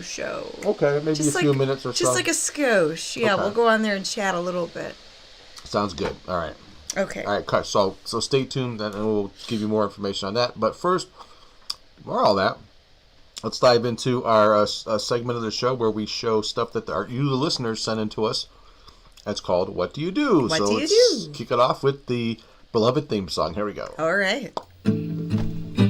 What do you do when you're watching the Hangout? Do you watch on your PC? Do you watch on your phone, in a group or alone? Send us pics and let us see. What do you do when you're watching the Hangout? Does your hairy, scary show? Do you watch with your dog, or do you sleep like a log? Send us pics and let us know, yeah. Okie dokie, Dominoki. We got a lot of stuff on our email, and I think I got everything that was sent to us, but... Yeah, there was a lot of stuff. And I'm not sure if all this was supposed to be shown, who knows, but this was sent in to us by a viewer named Richard. It looks like some Halloween photo he put together, and a festive photo, yeah. And I think we were allowed to show it, so thank you, Richard. Thank you, Richard. Go, he's what? Yeah, he sent that around Halloween time. Yeah, his Halloween was so bright he had to wear sunglasses. Oh, yeah. See that? Okay, thank you, Richard, for saying that. And the next one is from William Rousseau. Oh, and he's dressed like you, Grim. It looks kind of familiar. I thought I was looking at a mirror. I thought maybe the camera got flipped and I was looking at myself. A relative of yours? Could be, and the one that owes me money, I think. But okay. No, William Rousseau's cool. He dressed as Grim. And didn't he visit us, right? Is that him at Cinema Wasteland? No, I think that was Raymond. Raymond. Oh, Tryonovich. That's right. Yeah. I'm sorry. Now there's a couple of guys dressing up like you. I'm just so confused now, but this is William Rousseau doing his impression of one of my relatives, I guess. How fun. Very fun. Probably a Halloween thing again. Thank you, William, for that. And then, hey, it's the one and only Dane Stotzer. Oh, yes. He's got his really cool Doctor Who, Tom Baker. The super long scarf The Tom Baker Doctor hat and scarf, which I love. But yeah, he and his wife Linda and his daughter showed up at the Comic-Con, and we hung out with them and talked a little bit, and they got to explore and have fun. Thank you, Dane, for sending that and for being a good friend. Cool. And then, this next series was sent to us by Todd Andrews. Now, here's a far shot of his Christmas tree. The guy's already in the mood. He's got his Christmas tree up already? Oh, with the Star Trek. You see the Enterprise up there? The but Enterprise wait, we're gonna see some details of the tree. Now, see, there's the tree. And there's the star on the tree. He's a Trekker. Is the Enterprise, the original Enterprise ship. And then, look at that. It's James T. Kirk. Oh. Now, I don't know what episode that's from, where he's wearing the sash and the sleeveless. He's looking very flashy. Yeah, the Star Wife beater, whatever that is. I like it. There's Kirk, Captain Kirk, in his full manliness. And then if we zoom in closer, we see what else. Hey, look at that. Hey, how do we get on there? That's the best tree ever, isn't it? Oh, we need to get ornaments made. I know. I don't know. We'll work on it. He made his own ornament. Who knows? We can get rushed out before this Christmas, but if not, the next Christmas for sure. But he took some of the stuff that he got from us, some of the swag, like it looks like a bottle opener, and one of our flyers, and just put them on the tree. Hey, that's being crafty. That's right. Because since we don't have anything. Since we're not there. Left on their own to make their own Mummy and the Monkey Christmas ornaments. What's wrong with us? Well, we'll figure it out eventually. Yeah. So there you go. Thank you, Todd Andrews, for showing that. And last but not least, Art from Mark comes in, and it's Grim doing a screed here. Let me go. I can't believe it, Janet. It's over. A whole blasted year of waiting for it. And now Halloween is all over. Nearly 400 days of lousy days we gotta wait again for it to return. I can hardly stand it. If only we had a little something to kind of sustain us so that the wait wouldn't seem so dang long this time. And then, but these are tough. Okay, boom. Then you go. Boo! Oh, yeah, that'll do it. Gee, thanks, Janet. I feel so much better now. Little cartoon action from Mart. Then thank you so much, Mart, for sending it. And thank you guys for sending all those in. And that, in a nutshell, is what do you do? So if you would like out there, the viewer wants to send something into the Mummy and the Monkey, where can they send it, Janet? So if you want to send us a what do you do picture, you can email us at the email below, themummyandthemonkey@gmail.com. And if you want to send us fan mail, our P.O. box, do you have that? I do. Let's see if it comes up. It's on our website, themummyandthemonkey.com. It's also, the website's also listed in our YouTube description box. If I have a .com thing. There it is. Themummyandthemonkey.com is where you can get the address if you want to send in fan mail. That's right. So very cool, guys. It's easy. I mean, it's not like you're looking up, Ed Smith and Betty Johnson. Just themummyandthemonkey.com. You look it up. It's on the internet. You're gonna find all our information. It's there at the bottom of the page. So, okay, let's get back into Fart 4 now. Yes. We're on Fart 4 My already. burps are interesting now. It's So let's hope we see some more werewolf action. my burps right now are a blend of Fruity Pebbles. Oh boy. Brewski and cheese, like cheddar cheese or something. I don't know. Oh geez. Weird. I thought you'd like to know that. Well, that'll make for interesting poops later. That's right. TM with TMI. All right, here we go. Fart 4. Ooh, we're getting close to finding out what the Lukarook is and all that good stuff here. So let's get back to Moon of the Wolf. What do you say? Part 4? But there's more, but here's part 4. Oh, dang Torgo Bell.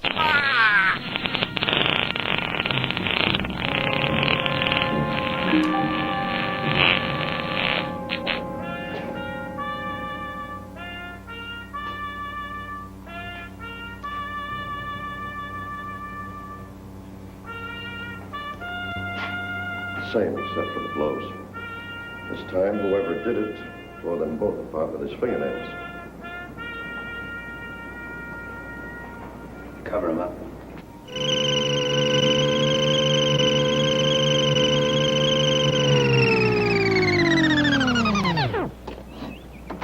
Good morning, Mr. Rodan. A little quiet, wouldn't you say, Sheriff? Uh-huh.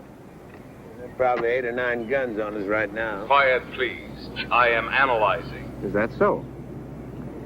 Well, I heard you were lacking deputies, so I thought I'd come and offer my services.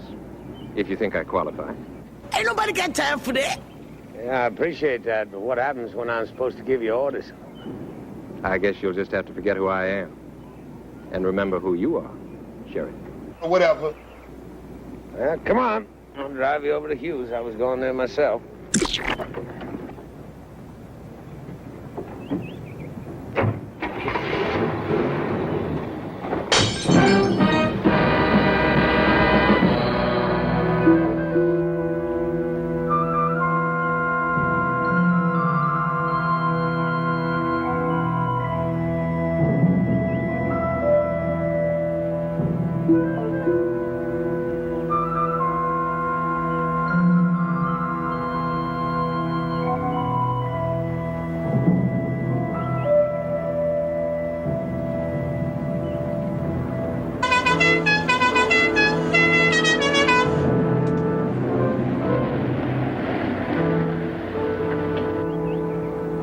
Marsh Island was settled by my people, Sheriff, and I've never been into this part of town.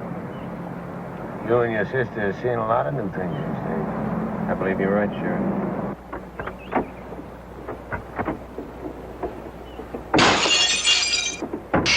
So this way.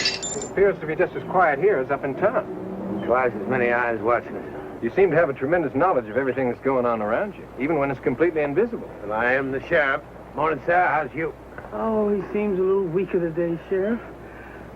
Good morning, sir, Mr. Rodan. You know me. Oh, yes. Won't you come in, sir? My daddy used to work for you when your granddaddy had more than 100 hunters. Well, there's only a few of them left now, and most of them hunting for pasture land. What's that smell? What's that smell?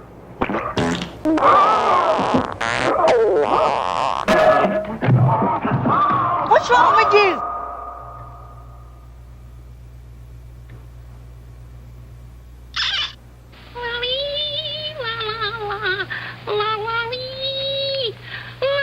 What's wrong with him? He's had a fit. Doctor, you were 3rd in your class. I never went to college. I knew he was having a fit when he started having it. He's had a fit, and it was brought on, according to what you tell me, by something he smelled. Now, until he comes to, I can't say anything more. Have you ever had anything like this before? You've been the Marsh Island doctor for 20 years. Oh, yes, but not the Rodin doctor. I wasn't good enough for them. They went to New Orleans. Said something about malaria. This isn't malaria. What do you say we cut the chit-chat? A-hole! You got any ideas? Not until I can talk to him. If I just knew something about his medical history. Well, I'll find out for you. How? I'm the sheriff. Why don't you do the world a favor and pull your lip over your head and swallow? Yes, good, go, great. Is he all right, Aaron? Well, the doctor says he doesn't have a temperature. And his pulse is all right. Well, it's just as though he was sleeping it off. Sleeping what off? Whatever seized him. You ever have a fit like that before? Anyone in the family? I get some urges sometimes. Granddaddy used to have what they called his spells. What were they? Oh, I don't know. Please, sit down. I mean, nobody'd ever talk about it. Oh, I was just little. All I remember was a lot of running around and whispering and people talking about Granddaddy having one of his spells upstairs. A long time later, I was sure they meant he'd been drinking. Well, maybe it wasn't that at all. Maybe it was the same thing your brother just had.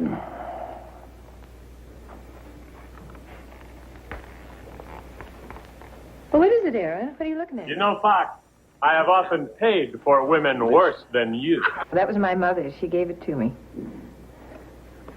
You know where it is? Oh, good heavens, no. Well, I mean, I might know if I looked for it. I left it here when I went to New York. I suppose it's around here somewhere. Why? Well, it is somewhere. Well, what are you doing with it? Is that it?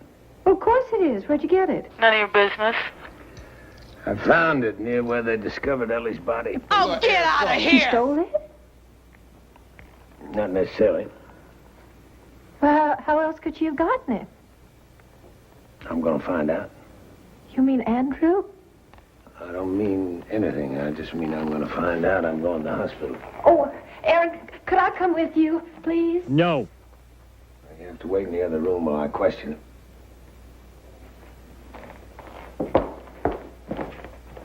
Give it to her. When? The night she was murdered. Oh. Mr. Rodin, maybe I oughtn't to be questioning you in your present condition. Although the doc did say he was going to send you home tonight. Now, if you don't know what you're saying... Oh, I didn't kill the girl, Sheriff, and I know perfectly what I'm saying. I gave her that bit of bright work in return for certain favors she did me over the past year. Favors? Not the kind you're thinking, Sheriff.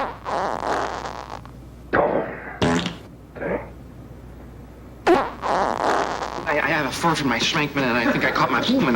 You ever heard of Siebert syndrome? No! Well, it's an offshoot of blackwater fever, the one form of malaria you don't know anything about, really. And once you got it forever. And the only time you know you had an attack is when you wake up after it's all over. I've had it for over a year now. What do you do about it? You take tripyridone. It's the only thing that keeps it under control. Where do you get that? Here, at the hospital. Well, then Doc Drewton would have known about it. No. Sheriff, I have an interesting aversion to my maladies being paraded around the town. Being the subject of gossip in ballrooms and bathrooms. Ellie Burrifu used to bring me the medicine in the evening, a month's supply at a time. And those were the favors she did me. In return for some money, and the night she died, that locket. Slow down, you telling me that Ellie brought you some medicine on the night she was murdered? That's right. What time? Oh, between 8 and 9 o'clock. What was she wearing? I don't know. It was a pretty dress. It was sort of brown, I think, with checks. But she wasn't in a pleasured mood that night. She had something on her mind, it seemed like.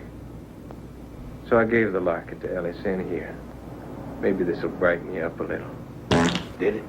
Not noticeably. But she thanked me, and I hung it around her neck. I closed the catch, and then she went away to get murdered. What'd you do after Ellie left? Something stupid, Sheriff. Nothing. Nothing. I should have gone right back upstairs and taken 2 of the pills, but I didn't. I just sat there, thinking to myself, what a pretty girl Ellie Burrifu was. Just sat there thinking. And the next thing I knew, I was taking a shower, and it was about 5 o'clock in the morning. Mr. Rodans, when you came home last evening after hunting, what'd you do then? I dined with my sister. And after that? I went straight to bed. It tired me out more than I thought that, huh? So I went to bed early. Couldn't have been later than 9. Slept the night. Without waking? Straight through to breakfast. And that's when I learned from my sister what had happened in the night to Lawrence Burfoo and your deputy. It was the same person, wasn't it, Sheriff? All these murders, they've been committed by the same person, haven't they? Well, it seems so. If there is a person that can tear iron bars out of a brick wall. Confuse me? Oh, yeah. Mr. Rodans, you don't happen to be left-handed. I'm ambidextrous, Sheriff. What? I can sign my name with both hands at the same time, and it would take a handwriting expert to tell you the difference. You know, there have been 5 of us in my family who inherited that interesting trait from my great-great-grandfather. Oh, good for you. Now, take care of yourself.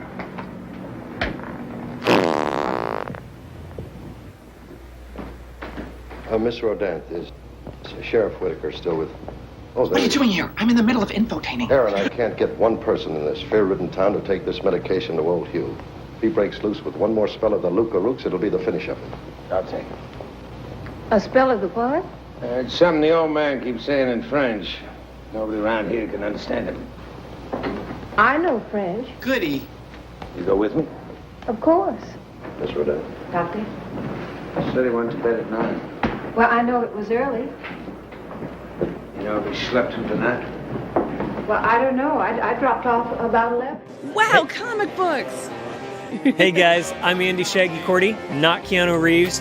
You can find all my stuff at Andy Shaggy Cordy on social media. I can get you artwork, comics, whatever, because while I'm making my comics, I like to watch and listen to The Mummy and the Monkey.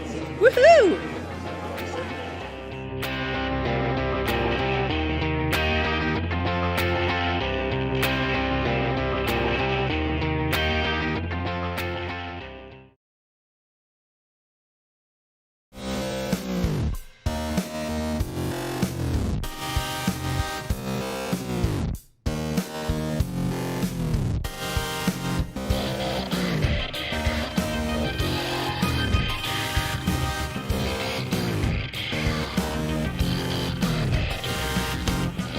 Hey, what's buzzing, cousins? Grimgory here at the Akron Comic Con 2023, and I'm standing here with comic book creator Andy Shaggy Cordy. How's it going, man? Not too bad, man. It's been a good show. Yeah. Now, this is like a follow-up interview because we talked to you at least several years ago, right? Yeah, a couple of years ago, Dark Christmas, definitely this show a couple of times, yeah. So, and you haven't rested on your laurels. Looks like you have a lot of stuff out since we saw this book right here. I believe this is the one we picked up? Nope. Not Cryptic Closet, I'm sorry. It was the other one. Cemetery Plots. Cemetery Plots. All right, we picked up these books last time we were here, and they're very, very good. Great book. And what have you done since that time? What have you been working on? So I've started working for Hasm Comics, which has got kid-friendly books like Peanut Pudding and Jelly and Pitter Patter, but also has some really dark horror books like Roadkill Rampage. Oh, interesting, huh? Yeah, well, and Roadkill Rampage, is that anything about roadkill and someone being on a rampage? Or, I mean, what would that be about? It's a story about a couple who take a drive through the woods, and the story has as many twists and turns as the back roads that they're on. So not a cookbook, nothing to do with culinary things, just... No, not this time. And there's a sandwich sitting back here. What kind of sandwich are you going to be eating later on? Peanut butter and jelly. See, these are the things people really want to know. The burning questions. I would love to have peanut butter and banana, but my oldest daughter, she's allergic to bananas, so we got to kind of cut them out of the house. You know, strangely enough, I'm allergic to bananas too. That's a weird thing that no one knows. But everyone wants to give me bananas. What do they got against me? I don't know. Anyway, yeah. So these are the newest books, and is there something that stands out that you really want to like promote or talk about out of this grouping of books? Yeah, actually. So one of the other companies that I started working for, Freestyle Comics, has got a book called Cypher. Oh. And I did a story in there called Taijutsu Gates, which is going to be spinning off into its own series. So definitely pick up Cypher. But then also another company that I started working for, because I don't have enough going on, is Atlas Studio Comics. And in there, man, there's so many books that are coming out, and they're so great. But I would say that Night Wrath and American Dreams like that whole series of books, man, you want to pay attention to those. That's got some good stuff coming. So lots to pick up today. Okay, we're definitely going to do that. It's not an easy industry, but it is an extremely rewarding industry, especially like when you see somebody come back and say, "Oh man, I picked up this book from you at a different convention, and I really love it. I need to get the rest of the issues." Or, "Man, it's great to see you back again this year. I can't wait to see all the new artwork that you've got," or "I can't wait to see all the the next issue," or whatever. Like that, like it makes you feel real good, and it's hard to be a slave to the road and a slave to your desk sometimes, but those interactions, they make it worth it. Well, that's great to hear. Well, thank you once again for letting us bend your ear, Andy. It's always a pleasure meeting you and talking to you. Yes, again. That's right. And thanks again for all of you watching us here at Akron Comic-Con 2023. And on with the show.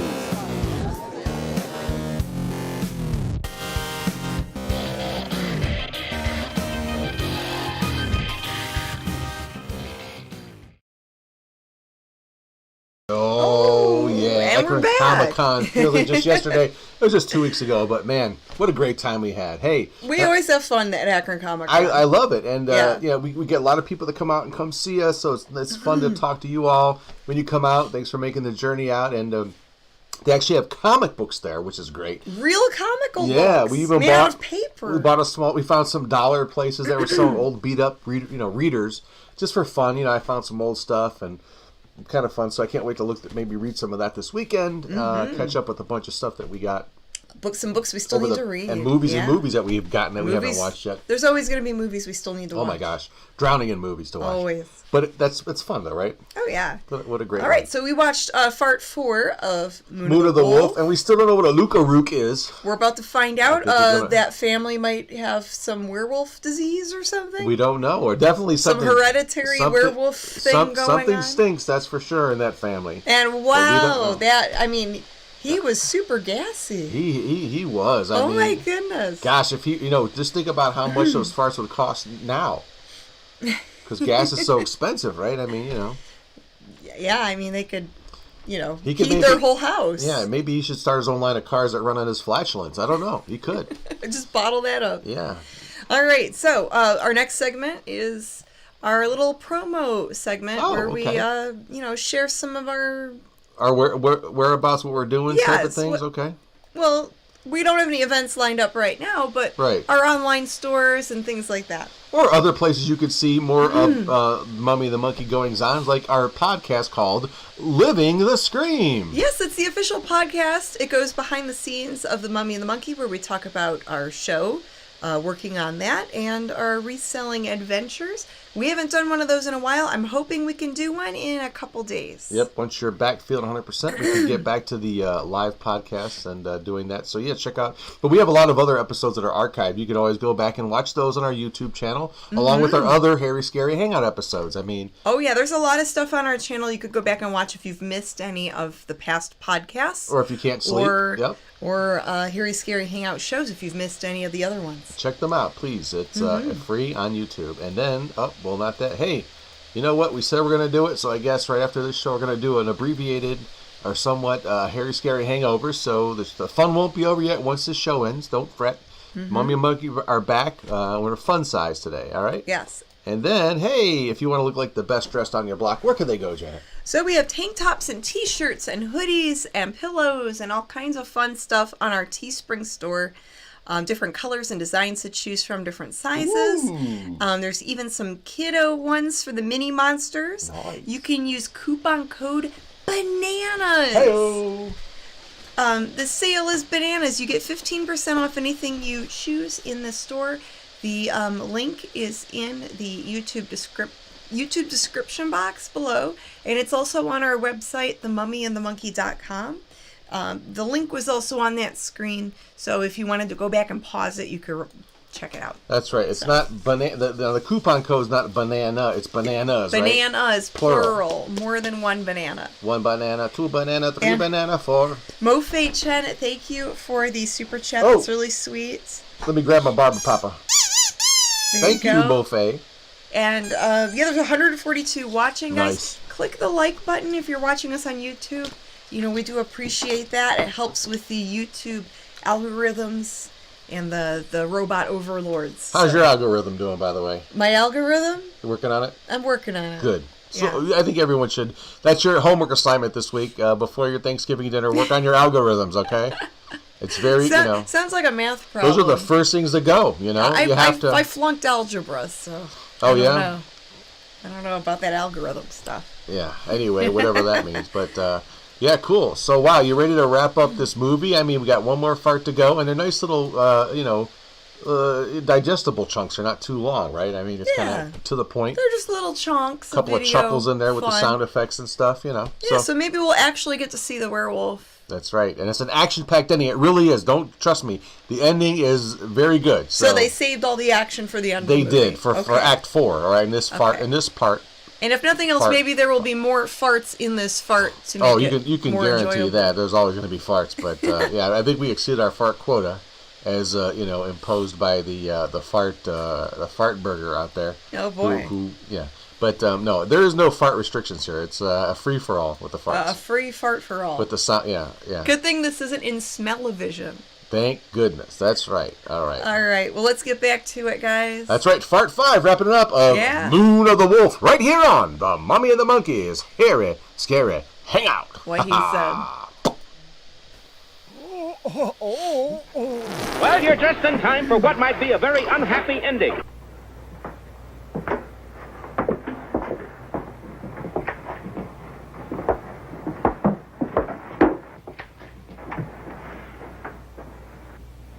Monsieur, qu'est-ce que vous dites?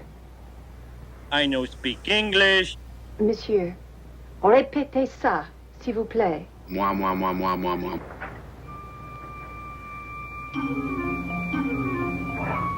Voilà. Dans la main. Le loup-roc. Après. L'ange.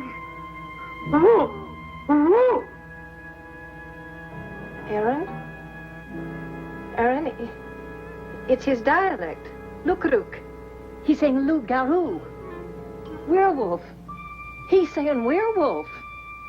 He says that I'm its next victim. Hey!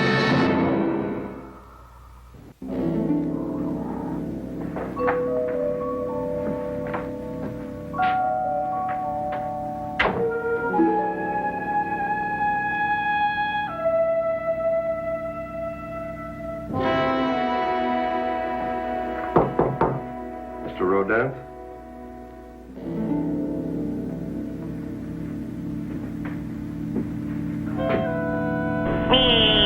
What's up, guys?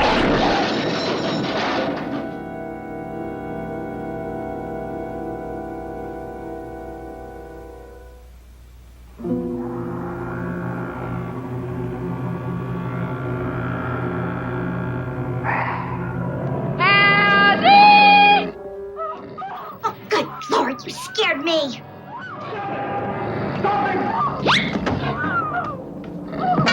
Ouch.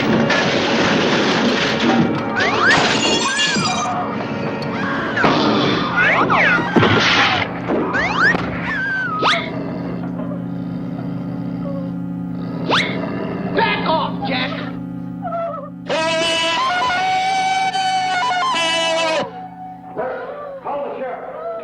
Oh, my ovaries. Okay, now quieten down and listen. Now, Tom Gurmity, he knows these marshes better than his own name, so I'm putting him in charge. And remember this, Andrew Rodance is out there, and he's turned into a wolf. And we gotta find him and shoot him down like a wolf. This isn't any place for you. Mayor, you're planning to hunt down my brother, hunt him down and shoot him like a wild animal? Miss Rodance, you shouldn't be here. Mayor, he's sick. He has this illness. Don't you understand that? He has these seizures. Miss Rodance, he had fangs coming 2 inches out of his mouth. Mayor, listen to me. There are drugs. Hey, this here's his sister. How do we know she ain't gonna turn out to be some kind of a wolf? You shut up! Huntington is one thing, but hunting him down to shooting him is another thing altogether. Now, this is a law enforcement matter. You organized this posse without any legal authority. I'm acting under authority vested in me by the Marsh Island Charter. Okay, great. Now, Tom Germandy's in charge now. I work out at home. I'm allergic to smoke, and I'm in a long-term relationship with my high school boyfriend. Come on, Louise. Come on, boys.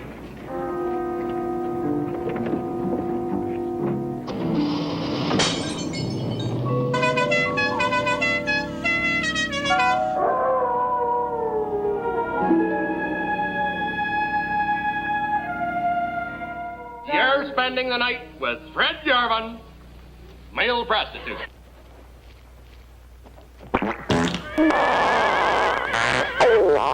He's out there. It's in the barn. Come on. Come on. Stay here, Louise. No. Aaron, he tore iron bars out of cement. If he was born in this house, maybe he'll have more respect.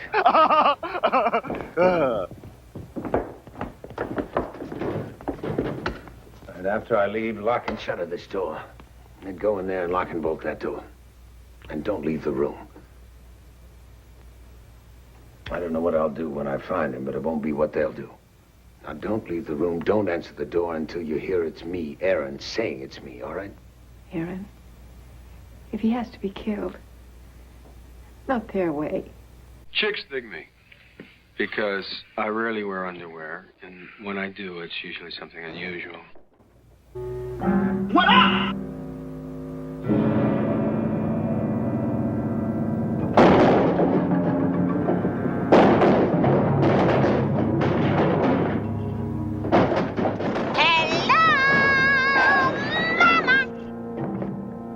Home sweet hell.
What's happening, hot stuff?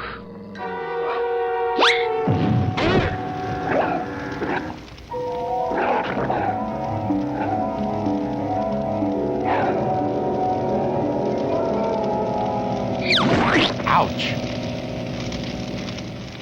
He's laying on the ground, and then you can see his pants like they was burnt up, and you can see inside like his flesh, like the white part of the inside of him, and looked like it was bone there or something. It was burnt real bad. The building is on fire.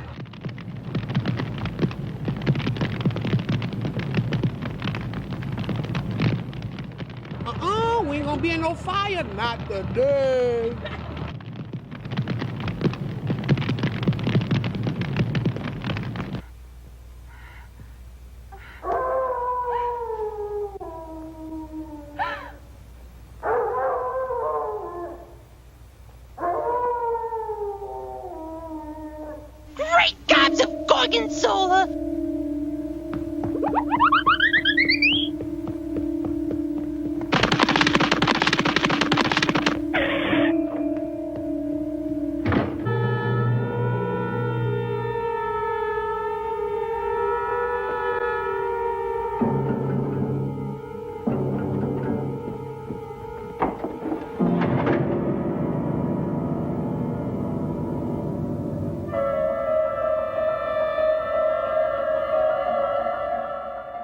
gonna kill somebody up in here tonight.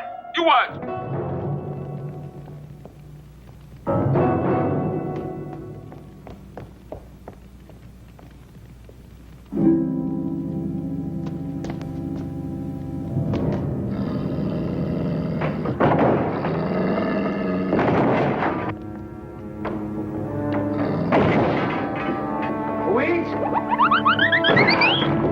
Well, how you doing there? Ow!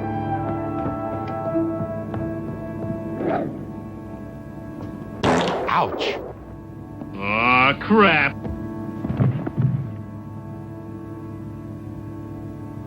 I am invincible! Invincible! Ow! Hasta la vista, baby.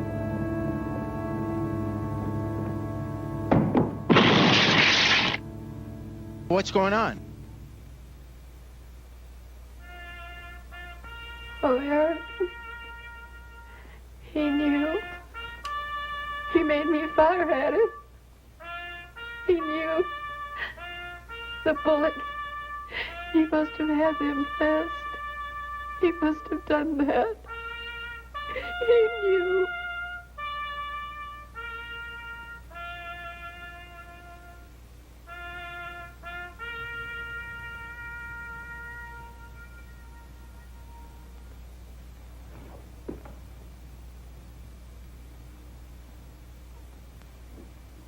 Aaron, look.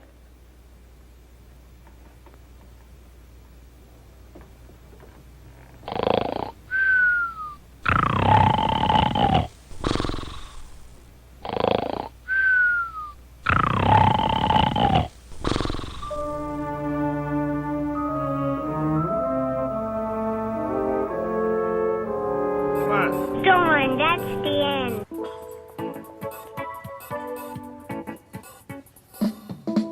Taste the biscuit. Taste the goodness of the biscuit. Taste the honey sauce.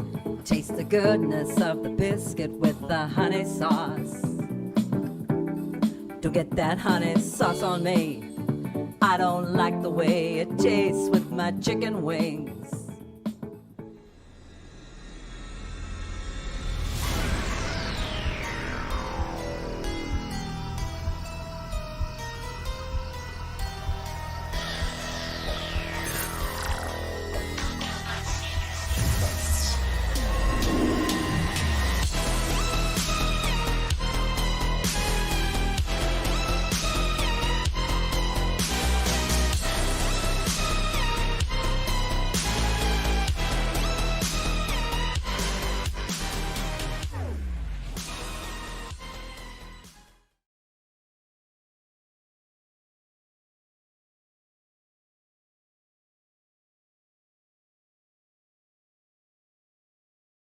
There we go. Lord.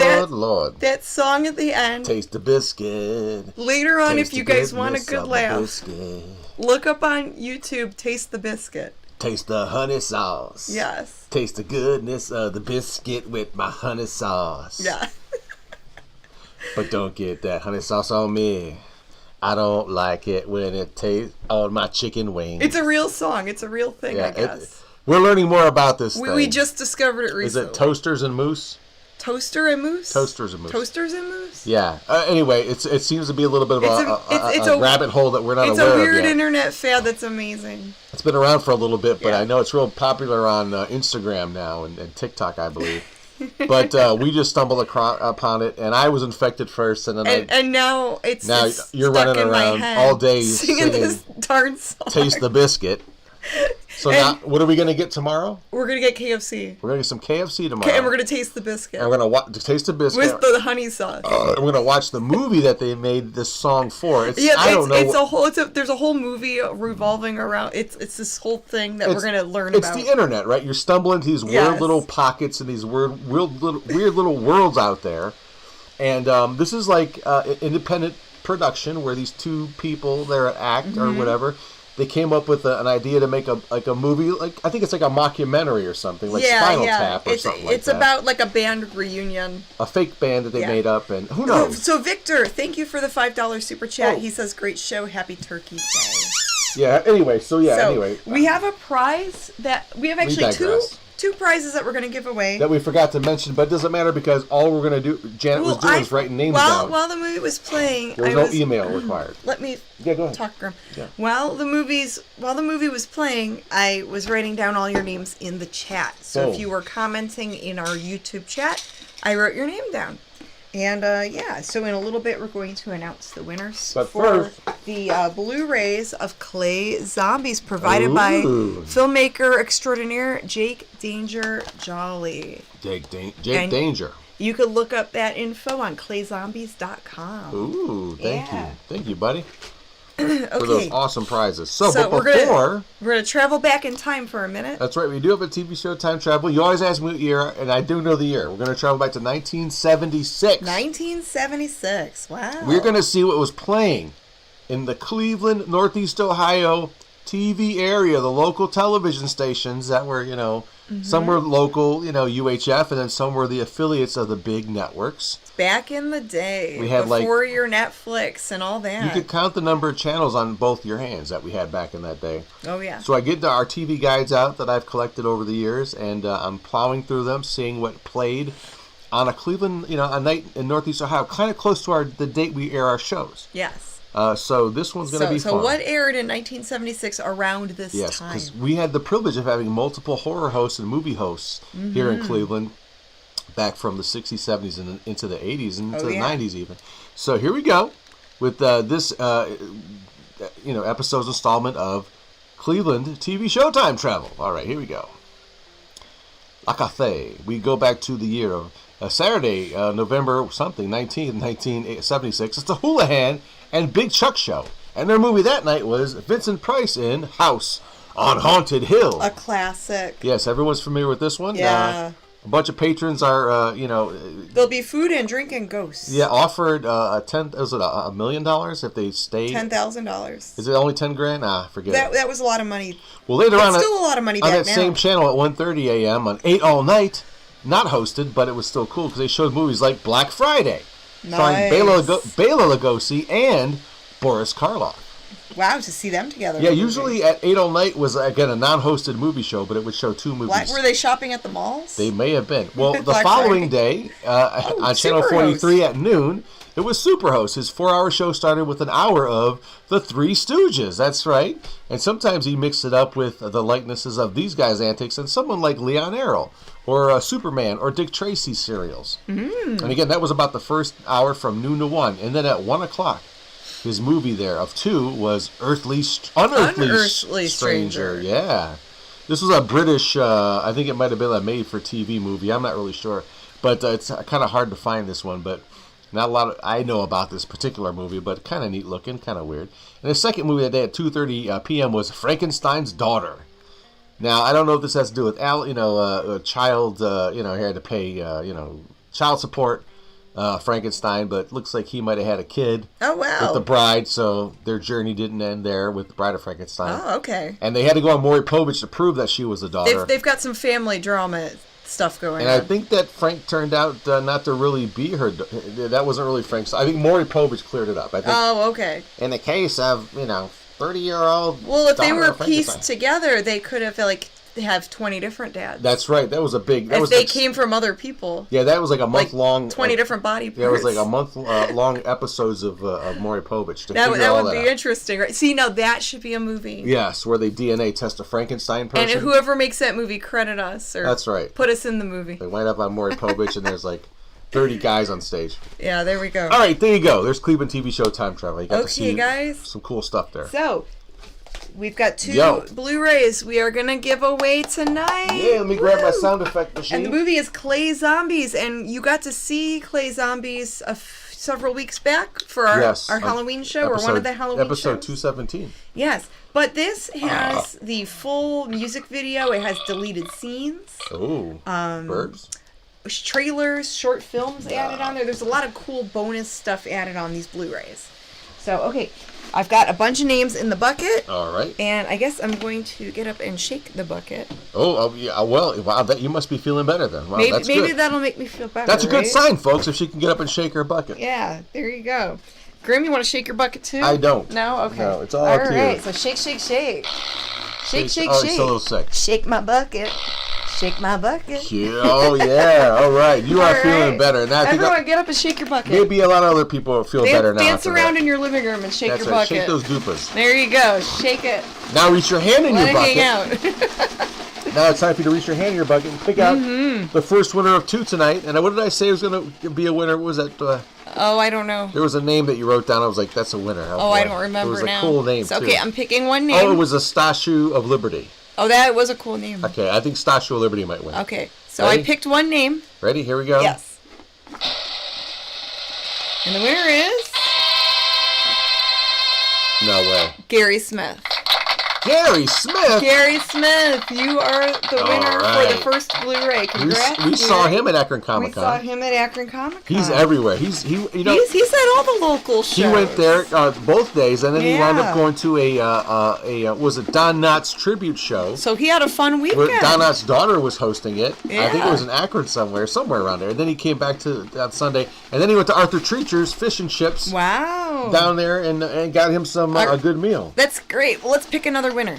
All right, here we go. Okay. I'm pulling I have one. Statue of Liberty. Come on. Statue of Liberty. Let's see if it's him. Let's see if I her or them. I didn't get Gary Smith. Okay, are we ready? Ready? I'm here. And the winner is William Rochelle. Yay! Wow. Congratulations, William Rochelle. Congrats, Gary Smith. You guys won the Blu-rays. We'll get those sent out to you during the week. He's the one that sent the he's an author. Photo. And he sent the 8 photo. Yeah, and he's written some books. He did. He wrote that big giant. He sent us a book. Yeah, that was a great book. Yeah. Well, congrats, guys. But you're all winners to us for watching the show. We're so happy you got to join us for the Harry Scary Hangout. That's right. But it ain't over yet, because after we end this episode of the Harry Scary Hangover, we're going to hang out. We're going to do an episode of the Harry Scary Hangover. Yes. That's right. Our after show chat show on our YouTube channel. Give us about 5 minutes, and we'll join you Night Owls, and we'll chat a little bit. That's right. Well, it was a pleasure to come back after a few-week hiatus. Thank you for understanding and sticking by us. And I think we're going to... it's good to be back. It is good to be back, and it's the holiday, getting close to all the holidays, so we'll probably take the holiday off, but we will return after the holiday. That's right. So anyway, so for this episode of the Harry Scary Hangout... Good night. Good fright. Mwah. That's right. And what I say is we'll see you later, alligators. Bye-bye. Boo.